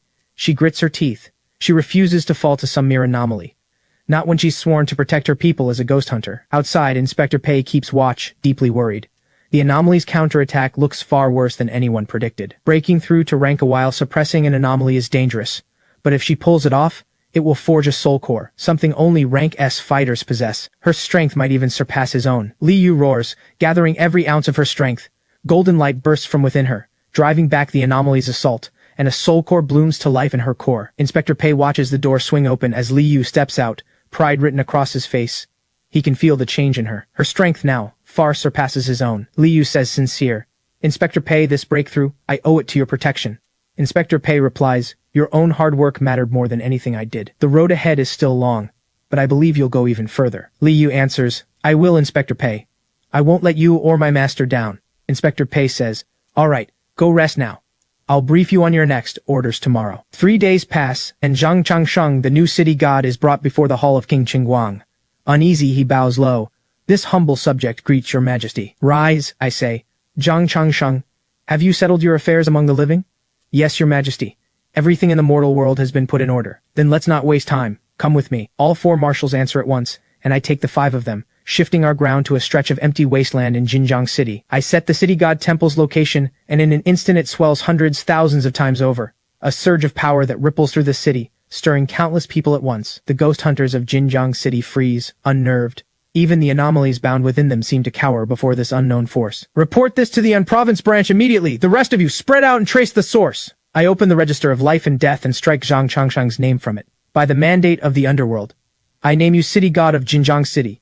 You shall govern order between the realms of the living and the dead, and safeguard peace among mortals. A flash of golden light, and Zhang Changsheng finds himself already clothed in the robes of a city god. He takes the decree in both hands. From this moment on, he is the city god of Jinjiang City. This seal is a symbol of power, I tell him. But far more, it is a burden of responsibility. My voice turns stern. You answer to the people. Be fair, be impartial, guard the balance between the living and the dead, and should you ever abuse your power, twist justice or harm the innocent, I will cast you down into the 18 hells myself to suffer blade and axe for all eternity. Zhang Changsheng drops into a deep bow. I heed your words, your majesty. I will carry them with me always. I wave him back to his feet and assign him 50 constables, charging him with the task of reaping souls and purging ghosts. Should any problem prove beyond you, call on the guardians. Report to the underworld every 3 months. Your conduct will be judged accordingly. Once I take my leave, Zhang Changsheng returns to the temple, expression solemn, and gives his orders to the assembled constables. Patrol Jinjiang City. Hunt down every anomaly. Guide the lost souls home. Report any trouble at once. And 10 of you stay behind to guard this temple. By your command, city god, they answer as one. Taking in the temple's true splendor around him, Zhang Changsheng sighs, awed. So this is what a city god temple was always meant to be. Across the city, the ghost hunters gather in a tense meeting room, and the one leading it speaks. An unidentified powerful presence has appeared in Jinjiang City, moving under cover of night with strength we can't even measure. Report this to the Province branch at once and request support and further instructions. In the meantime, keep close watch and gather everything you can. That same restless night, the system hands me a new mission. Investigate the theft of worship offerings in Su Province. The reward, dominion over the tongue-ripping hell and the scissors hell, plus 100 spirit soldiers and 300 constables. I frowned, confused. Worship offerings stolen? How does someone even steal that? It's entirely possible, the system replies. Fair warning, this one has nothing to do with anomalies. This is the work of a nature spirit. Plants, trees, animals. Once they awaken and begin cultivating, the strong ones can even take human form. Something in me lights up. My first brush with a supernatural force that isn't an anomaly. Time to head to Su Province and find out exactly what this creature is. The moment I step into the city god temple in Su Province, something feels off. Every prayer offered to the underworld should send half its merit straight to me. Yet here, incense smoke curls through the air and not a trace of that merit reaches me. Someone must be siphoning it off. Watching all that stolen merit slip away, it feels like watching money bleed out of my own pocket. I have to find out who's been deceiving these people. I pace back and forth through the Zhengqian Hall, scanning every corner but turn up nothing. Strange, I think. Has the culprit already fled? There's not even a trace left behind. Just then, Oxhead and Horseface rush back to report, My lord, we've searched every inch of this temple. Not a single trace of anything out of place. Everything looks completely normal. I mull it over. Whoever's siphoning this offering will have to come back to absorb it eventually. I just need to wait here, and let him walk straight into my hands. I settle in the shade of a tree to wait, and Oxhead asks, puzzled, Your Majesty, weren't we hunting the spirit that's stealing the offerings? Why are you just sitting out here? I answer, calm. He isn't in the temple right now. Standing around in there does nothing. He'll show himself the moment he comes back to feed. Didn't the 2 of you notice anything strange about the offering power circling the city god statue? Oxhead says, We did notice, Your Majesty. Horseface saw it too, but Horseface counters, There was offering smoke there, sure, but I didn't see anything wrong with it. These 2, not exactly the sharpest tools in the shed, I think, and let out a sigh. Horseface rubs the back of his head, sheepish. Your Majesty, us 2 might not be the quickest thinkers, but when it comes to fighting, we never hold back. Just wait till that spirit shows up tonight. We'll beat him half to death. I cut him off at once. We don't even know what we're dealing with yet, and this whole thing reeks of something bigger. Why would the ghost hunters, sworn protectors of the people, turn a blind eye to a temple this obviously wrong? Do they simply not know? Or are they in league with the spirit? Silently, I ask the system exactly how a spirit could pull off stealing worship offerings in the first place. The system answers, The power of offerings can't be stolen by ordinary means. Even deities can't easily transfer it between themselves.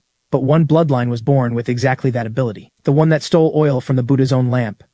The thought that some rat has been pilfering this much of my offerings sends fury boiling through me. I swear I will hunt him down. At the Ghost Hunter branch in Jiangnan City, Inspector Pai announces to the room, voice ringing out, Li Yu faced a rank S anomaly without fear for her own life, and has now broken through to become a Ghost Hunter. By order of headquarters, Li Yu is appointed Ghost Suppression Envoy of an province, taking command of every Ghost Hunter across Jinjiang City, Jiangnan City, and Fengdu City. Li Yu bows, resolute. Thank you for your guidance, Inspector Pai. I will not fail this duty. She bows deeply to Inspector Pai, and seeing this he answers with a warm, satisfied smile.